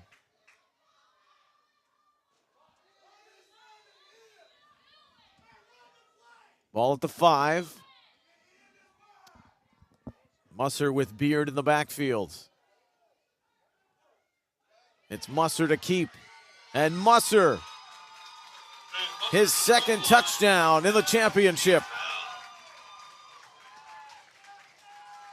And GFL within 3 at 16-13. Another nice call by Coach Dollar. Comes out in the zone read again. Uses Stephen, who's, I think, not himself, maybe have a slight injury, as a decoy. Quarterback pulls it, runs his own read, runs up the middle, and scores a touchdown. They scored a touchdown without their best player touching the ball. Great job by Rod and the staff and the offense kids on that team. Joey Black is going to take the extra point. So it's back to a one-possession game. And Black bangs it through. 16-14 Dallas. And scoring a minute into the fourth quarter. Well, they got the big passing play, GFL. Got the big sack on Cray, but should GFL come back to win an unprecedented 6th title as Chris Gant rallies his kicker. You look at Dallas, Anthony, in that third quarter, they had the ball at the 40 and the 45 in plus territory to start, and boy, would they rue the waste of that field position if they should not walk away victorious in this 8th grade game. Yeah, this next possession is going to be key for Dallas, even though there's 9 minutes left. Be interested to see if Dixon gets back in here to try and get his team going here on offense. He departed on the last drive. A squib kick that's free. GFL claiming they have it, but it spilled out of bounds. You could see the disappointment with Chris Gann. He removed his headset, and there was a clear look at an opportunity to recover for GFL. Goes through 2 players, definitely touched. Young man obviously hadn't played any shortstop. He let the ball go right through his hands in the 5-hole. Oh, very close. Max Brown had the last bite to try and collaborate. Ian Chafin also was there, but neither could come up with the ball.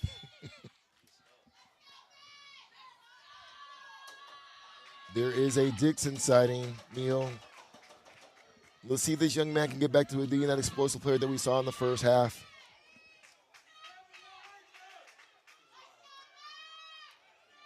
Well, you've followed along the FBU National Championship for years. You know to never count out GFL. But Dixon is back, and Dixon is dancing all the way down the sideline to the 30. Longest run for Dixon since the first quarter. And Dallas is back in business right in GFL territory. Don't know what that injury was, but he looked pretty explosive right there after a bad snap. Good job by Yancey keeping that thing from going over their head, getting the handoff, and then Dixon doing his thing to change the field here. That's a great point. That's a 37-yard run for Jacoby Dixon, who grew up in between Houston and Dallas. They're reaping the spoils as he bounces off another. Slip and slides his way down to the 16-yard line. I think Dixon is feeling it, and I just heard one of the fans say, it's Dixon time. Yeah, feed that young man right now. Keep that momentum going. Keep doing what you did to get down here.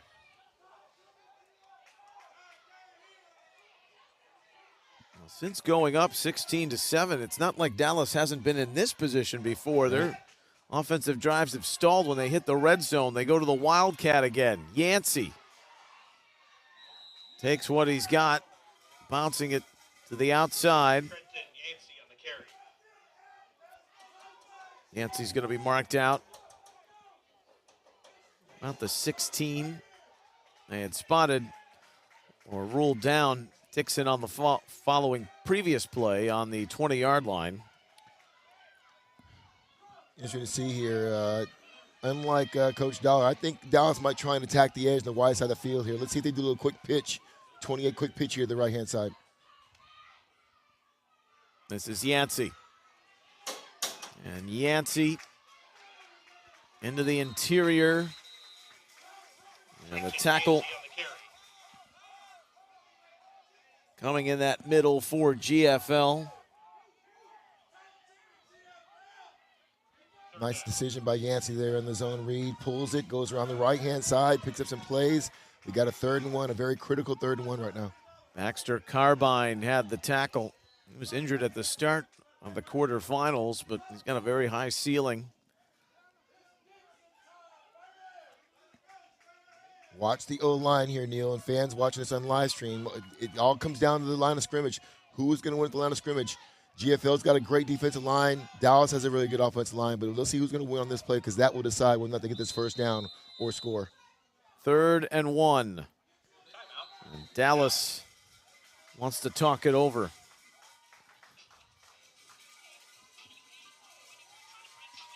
Wipe the sweat off the eyebrow, or is that just the perspiration from the rain? Because it's happened all game long. 16-14, and it's turning into a nail-biter here in the 4th quarter in the 8th grade championship. Last time they got down here, Neil, Dallas decided to kind of try and go outside. They tried to go outside on 2 plays. They got blown up. Hopefully this time they said, you know what, we got down here by Dixon getting the ball between the tackles. Let's keep doing that. Trust your O-line to do what you've been doing, win the line of scrimmage, get this first down, and put us in the red zone here for a possible touchdown. Another fantastic championship week here in Naples. Lots of people to thank, especially the young football stars giving us great theater all throughout the tournament and last night in the All-American Bowl. Wildcat direct right to Yancey. Got the first down. He's got enough. Got inside the 10 and to the 9 where it's 1st and goal. Neil, we talked about it earlier. Young running backs know the situation. I'm not trying to dance here and make a big play. I just want 2 yards to get the first down, get 1st and goal. Great job by Yancey by just putting his head down, putting his shoulder pads down, and getting that first down there.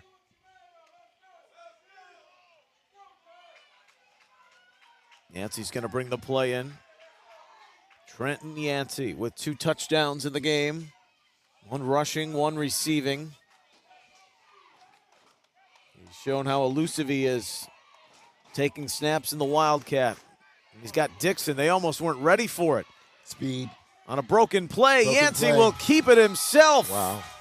Don't call him Trenton. Call him TD for his 3rd score of the championship.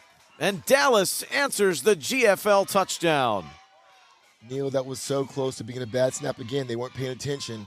Once again, Yancey being an athlete, has done this entire drive. Keeps the ball in his hands. Broken play, no problem. I got speed, you don't. Let me take around the edge and put my team up. 9-yard touchdown run. He's had 1 from 16 yards. A 20-yard reception for a score. They'll play for 2. It's a direct snap to Dixon. And Dixon didn't get there. Big play in the hole with the tackle by Beard. 22-14, and that is important because it remains a 1-possession game. That is a huge stop for GFL's defense. Great job by Beard. If they score there, it's a 2-possession game, and even with 6 minutes left, that's going to be tough. But they've given themselves a chance to be in the game. You score, you get a 2. Now you would go for 2, Neil, try and tie it up here. So let's see how the GFL offense responds to this.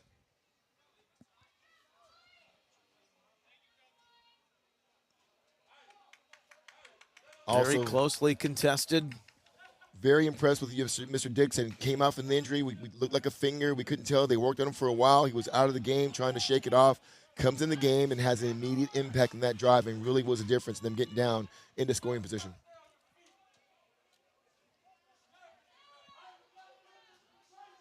6:40, plenty of time. 8-point Dallas lead. They've led the entire game.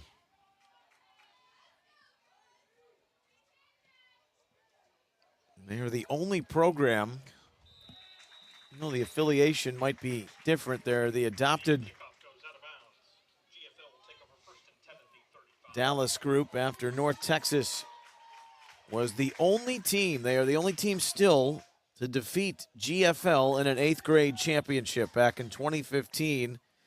They're trying to do it again, but they've given up a good dose of the field here with the kick out of bounds, and that's been a problem for them all game long. That North Texas team was so talented. I remember that run they had. They won it at 6th, they won it at 7th, and they won it at 8th, and a lot of those players— Which wasn't duplicated until last year, and Chris Gant led the GFL group to that same mark. A lot of those players are playing on Saturday right now in a lot of different schools, especially Jay Jackson playing for Utah had a big part in their big Pac-12 champion game. Yep. Upending USC. Ohio State fans are thankful for that. Getting them into the playoff. Musser had to get rid of it in a hurry because the heat was on, and that is overthrown looking for Beard. But Talon Martinez was left unblocked coming into the backfield. Yeah, Dallas got a little mixed up in the coverage there. The nickel guy got over there late. Great job by the quarterback saying, hey, there's nobody covering my slot guy. He's got a little corner out here. Let me get to him. He just happened to overthrow him just by a little bit. Well, there's plenty of time, and you're only down 8. Now, I know Mikel Steven hasn't played a big part in the second half because he's been banged up, but you wonder why go away from what you do well if you can find success in the running game, show and spread, but the hard count, which has worked now 3 different times under Musser's cadence, will make it 2nd and 5. 2 positives there. You get 5 yards, and the clock doesn't move. So good job by GFL. And just so you know, Neil, Stefan is not on the field right now. There's definitely something going on with that young man. Hope he's okay. They're at the 40. They have protection. Musser's got to roll out. Musser throwing back across the grain and completes it. Isaac Kep, who's been a 3-year guy in this GFL program for this class, has his biggest catch over the midfield in the Dallas territory to the 45. Musser showing us a little Patrick Mahomes there, rolling out, looking down the field, throws backside, which makes most coaches cringe, but ends up making a big play and getting the first down. Musser. A handoff up the middle. What a run. Down to the 11-yard line. Jameer Cantrell. And all of a sudden, 2 glue guys who have been a part of this program at the 6th, 7th, and 8th grade level have made the 2 biggest plays of the night for GFL. Cantrell's run, Kep's catch. And a timeout for Dallas. They take their second with 5:57 remaining. This is where I make the point right now, even dealing with the college level. Guys get in the transfer portal. Starting running back goes down. Next man up. You can't do that if you keep bouncing around to different schools, guys. Football is a physical contact sport, and there are going to be guys going down with an ankle, whatever. That's when you get your opportunity to shine. Next man up. Let's please, young players, remember that. There's no need to bounce around the leagues. There are no guarantees. You either can play or you can't play. It's a great job by Cantrell. They're making a big play. It was 16-7 Dallas for the majority of the third quarter. That was the score at the half. Countless opportunities where they could have taken advantage of short fields. They did not. Meanwhile, GFL, in that third quarter, it felt like they were playing inside their own 10-yard line for the entirety of it, but found success in the waning minutes.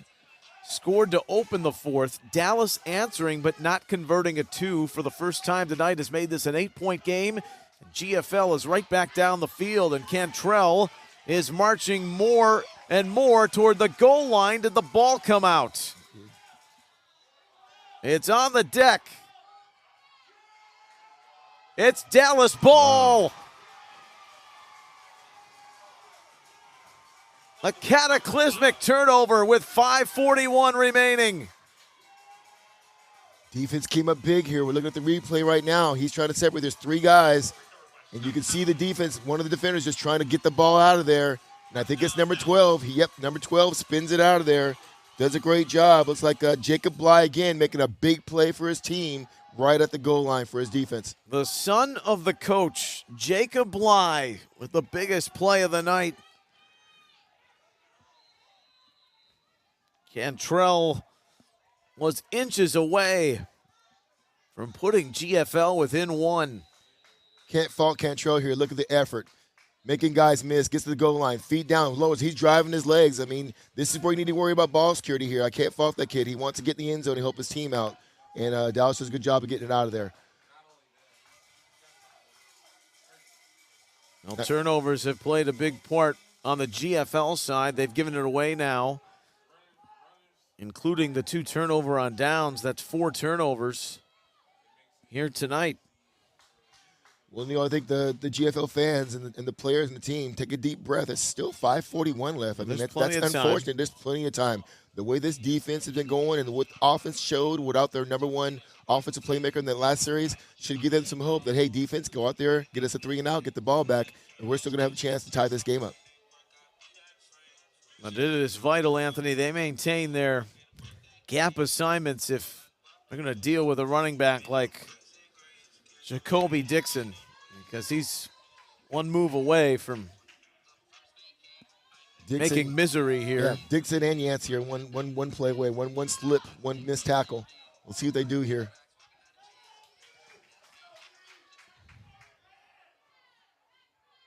With max protection, they give it to Dixon, who toes the goal line and somehow springs free to pick up 5 yards out of all of that. That was scary. There was a defensive lineman that had his hands around his waist at the goal line.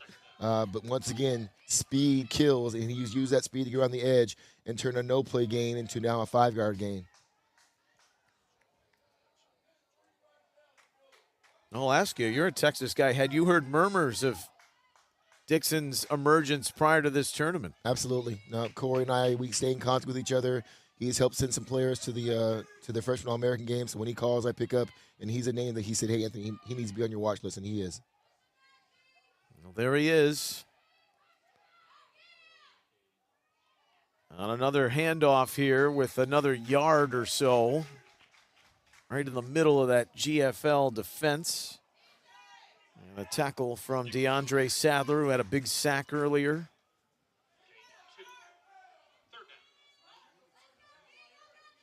Big play right here. Wouldn't suggest putting the ball in the air here, especially in these wet, windy, slippery conditions. Right now, hey, we go with the guys that got you here, and that's Dixon and Yancey. Let's see what they call here. For the first time since the game started,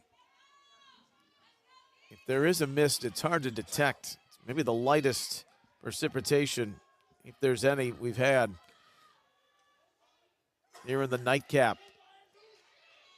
Dixon does his best to try and break it to the outside, but it goes for no gain. GFL, they had stacked everybody in the box, and they ran well to the outside with Baxter Carbine. That Wolverine winged helmet with his teammate from GFL, Colin Durning. And so despite the fumble, all is not lost with the clock stopped because Dixon went out of bounds. And a 4th down and 4. Braxton Wambach. And Dallas only has 10 on the field right now. Here comes Dixon. I'm here to say, this could be interesting here. Bad snap here. This is not a given. Wambach just got it away, but it's not a good kick. Backwards. It's going to be down at the 25. The GFL defense does its job. They were a yard away, a half yard away from Cantrell taking it in before the fumble. But they've got short memories, these GFL kids who have watched their older classmates share in the spoils. Kudos to GFL's that defense. We talked about it, just a little while ago. Hey, you fumble it, that's fine. Defense go out and get a stop. They did. Now they got the ball in great field position. This is the class of 2027.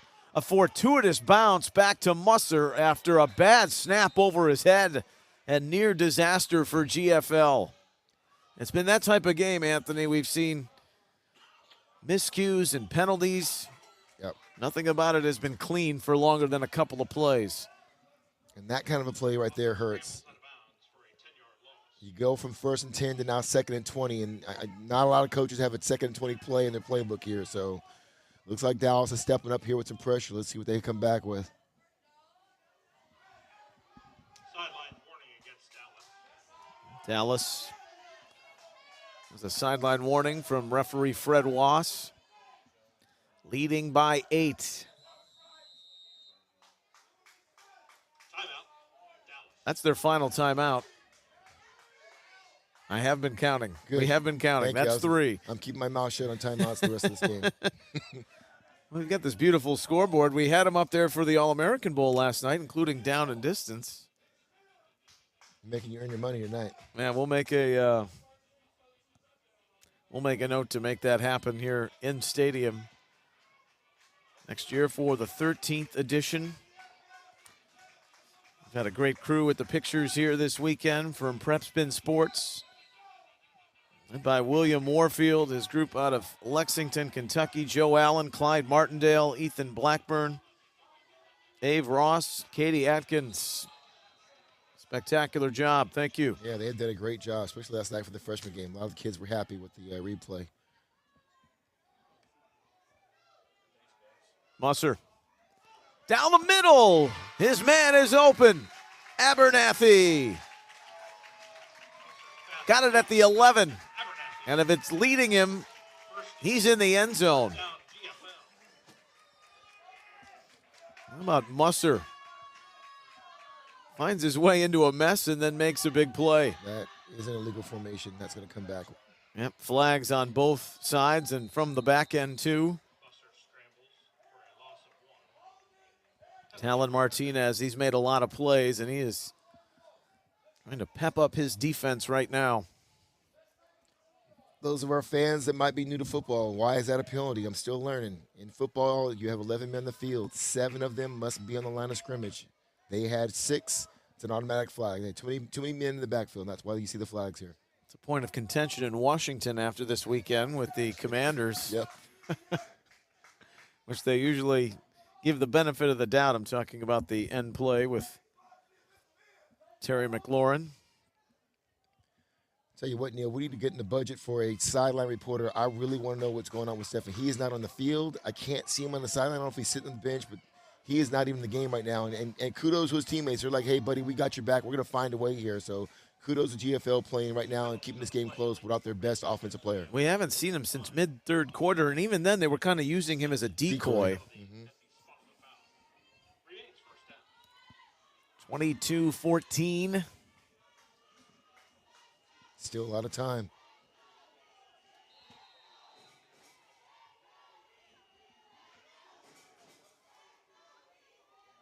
Beard. He'll split out into the slot. Musser has Martinez right on his back. Off the deflection, it was nearly picked by Braylon Barnett. Great pressure by the Dallas defense here. Looking from the backside. Look at the hustle by number 17.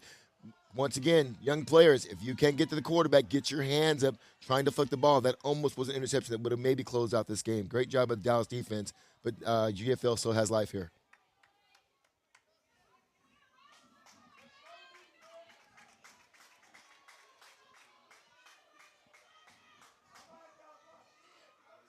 So the penalty,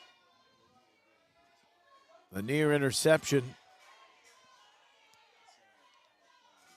They can get a first down inside the 2-yard line, but they're back at the 25. 2nd and 23. Musser's got to throw it away. He was out of the pocket. It got back to the line of scrimmage. 3rd down. Relentless pass rush right now. Great job by Musser here. Young quarterbacks now, your coaching point for this broadcast. Play broke down. They had a backside wheel route by the running back. It wasn't there. You have a right-handed quarterback rolling to his left. Saw the play wasn't going to develop. Instead of taking the sack, threw the ball out of bounds, lift for 3rd down. Great job by Musser there.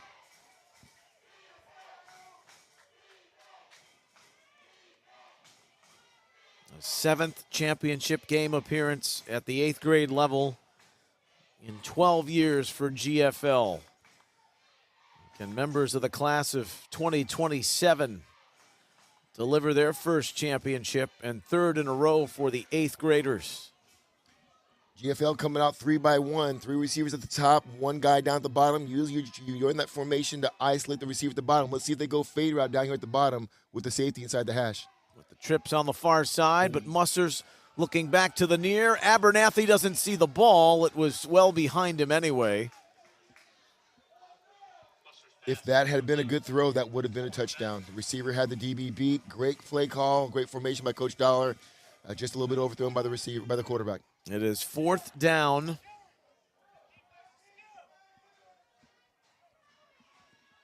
The ball at the 26. Needing to get inside the 3-yard line. So 4th and 23.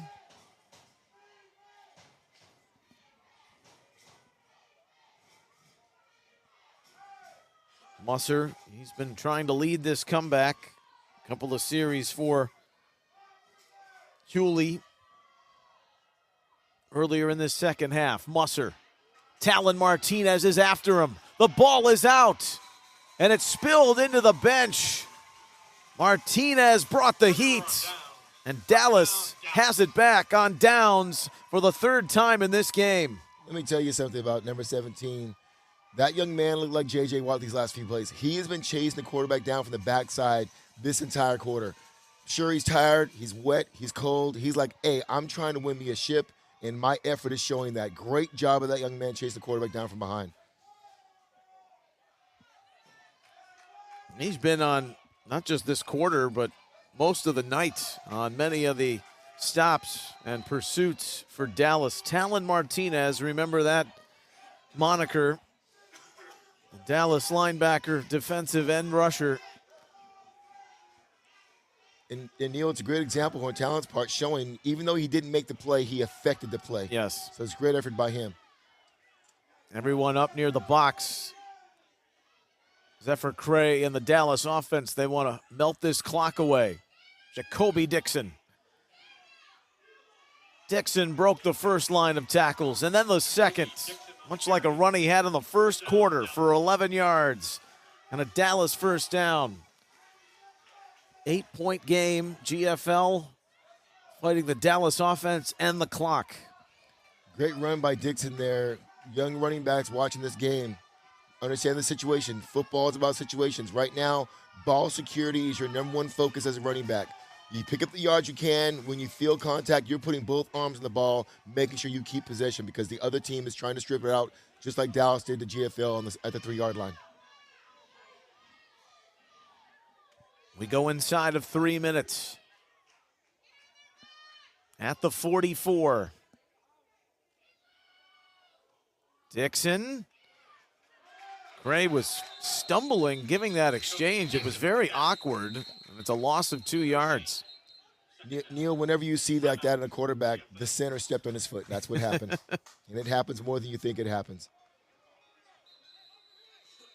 You brought this point up earlier. There are tryouts, and yes, some of these kids have played together in the past in their leagues, but not all of them. So they're in a process of 3 to 4 weeks, not 3 to 4 days like you have with the All-American Bowl performers. So sometimes there's still a little bit of absolutely harmonious continuity that's not there yet. Yeah.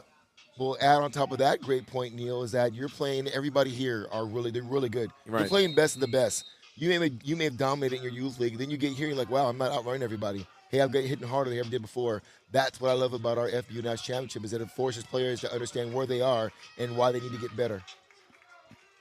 GFL burning a timeout.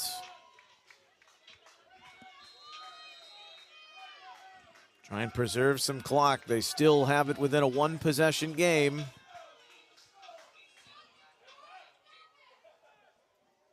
Keep an eye here on Neil. Every time that Yancey and Dixon been back there, been a high snap here when they run out of the split point formation. Another high snap.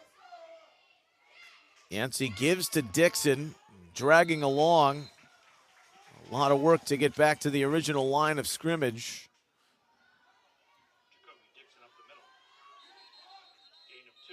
And another timeout here. How many is that for left? GFL has used 2. They're Okay. down to 1 more. They've had all 3 coming into the late stages of this game. Dallas is out of timeouts. 2:25 remains. Chris Gant. You know, it is quite remarkable what this man has done in mentoring these young football players from GFL, and his coaching staff, which not only had the ascending three-peat from 2019 to 2021, the only only 7th grade title GFL won was in 2018. He was the coach. Yeah, Coach Gant does a good job here. Looking for a 5th straight year of winning a championship with this coaching staff. It's a really good coaching staff. Players win game, but coaches have an impact on it. So good staff, good job by Coach Gant. So 3rd and 10, down to 1 timeout. It's Yancey keeping it all the way. There's a flag. Immediately in the direction of the offensive line. And this is coming back. Usually holding.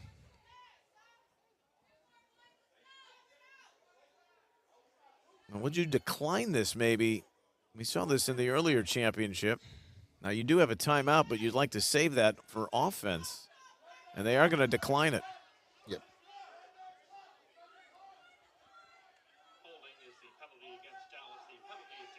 It'll be 4th down. So GFL is going to get 1 more crack at it. With 2:17 remaining, Wambach's going to punt from his own 35. High drama here in the 8th grade title game.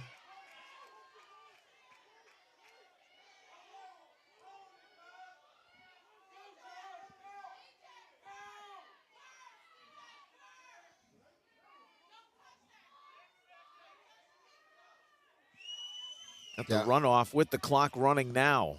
Yep. And the play clock is kept on the field. So this will take it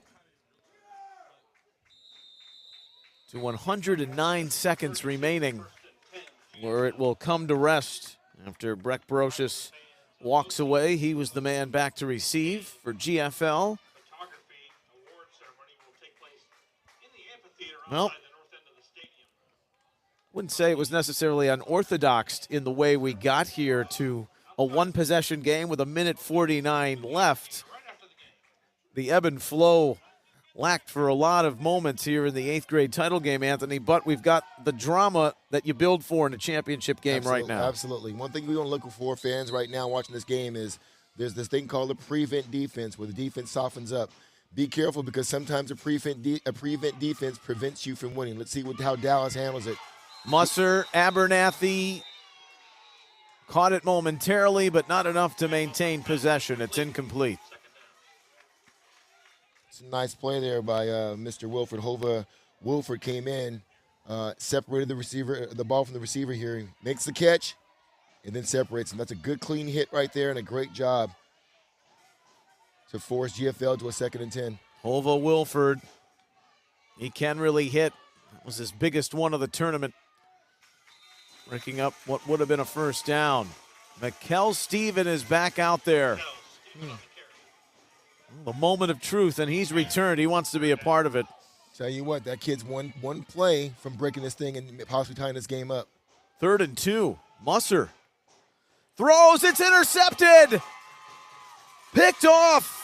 Braylon Barnett. Pass is intercepted by Braylon Barnett for Dallas. On the third turnover for GFL, Braylon Barnett has Dallas a minute 14 away from a championship. It's a great job by Barnett there.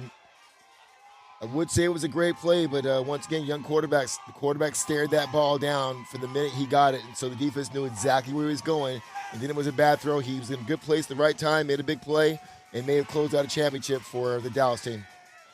The early celebrations have begun. The cowbells are out with the Dallas fans. Game with 2 interceptions. A fumble for GFL, just uncharacteristic mistakes. And then you throw in the 3 turnover on downs. Those are giveaways included in that category. They've gone into victory formation, and I don't know how you can mess that up with a procedure penalty, but they have. Yeah, well, one thing is, yes, it's victory formation. There's a minute 12 left. The game's not quite over. And we got a little bit too early of a celebration here. They get a penalty off of what should be a no-brainer victory play into this game out. I know they're excited, but you got to finish the game. We talked about the word finish in football and how important that is, and Dallas needs to kind of focus on that right now and close this thing out cleanly. We're easily north of 20 penalties in this game combined. GFL, they have 1 timeout. On 2nd and 15, they choose to use it. On 1st and 15, rather, it will be 2nd and 15. And the celebrations have begun because GFL is now powerless to stop it with 1:04 remaining. Still must execute the fundamentals. We've all heard the stories of the New York Giants back in the day, Joe Pisarcik. A lot of the young guys won't know that name. Dallas has got to focus right now. We're celebrating, but let's make sure we get a clean exchange between the center and the quarterback to get a knee down here. It's slippery, it's wet, we've seen turnovers. Make sure you finish it clean. Focus in, do your job. Linemen should still be firing out.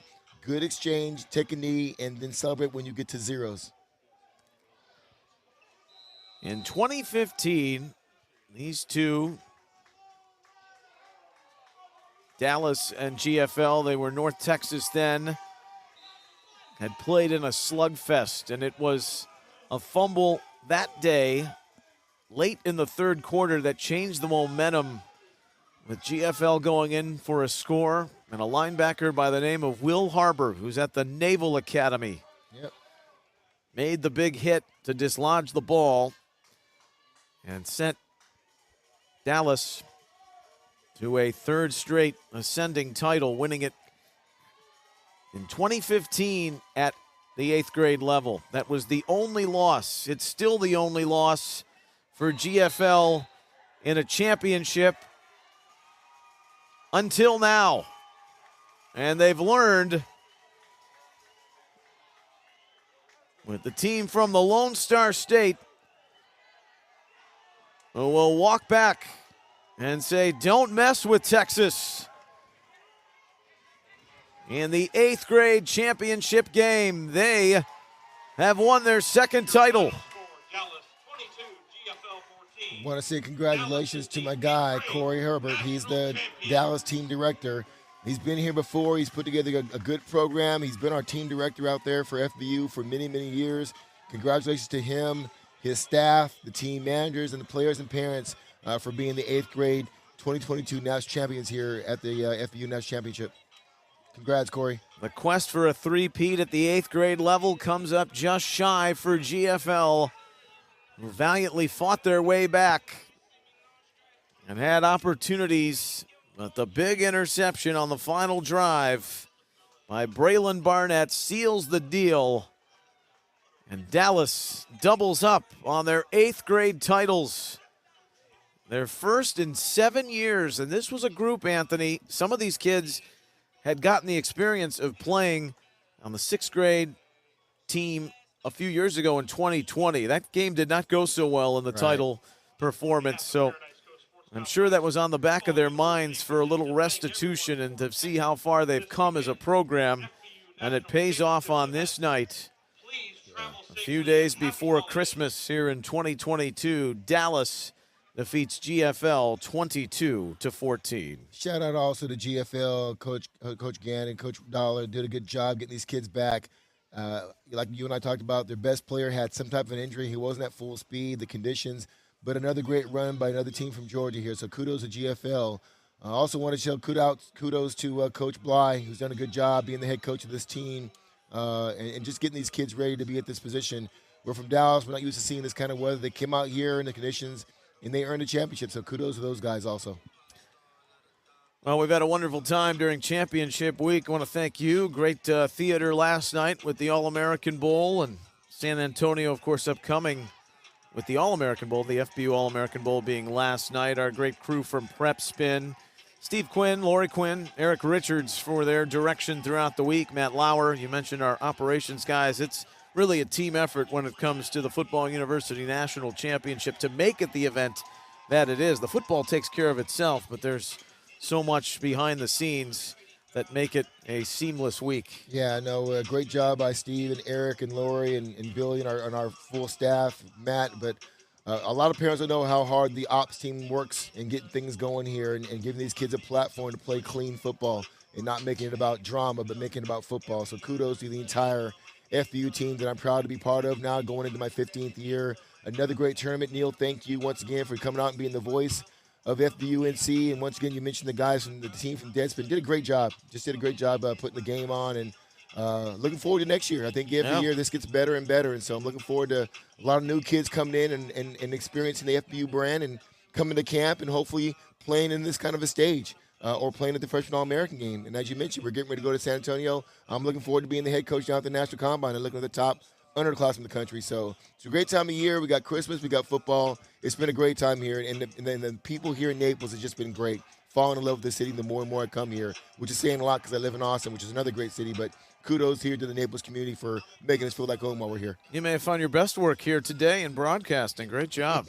Pleasure working with you. You too, Neil. Thanks a lot. Appreciate Merry you. Christmas. Happy New Year. Same to you. We thank Will Diamond, of course, who's also part of that FBU staff, for a great job. A recap of today's action: Southwest Florida 16-6 in the 6th grade title game over Utah. Ohio wins it under the direction of Ted Ginn Jr. over GMSAA 28-6, and Dallas has their second 8th grade title. They're the only ones to have beaten GFL at this level in a championship. The final score 22-14. We thank you for watching all day on WatchFBUNC.com. Whether you're celebrating Hanukkah, Merry Christmas, or a Happy New Year to you, with 2023 fast approaching and looking forward to next year's FBU National Championship. For Anthony Williams, this is Neil Sika, signing off from Naples and the Paradise Coast. Happy holidays, everyone. Good night.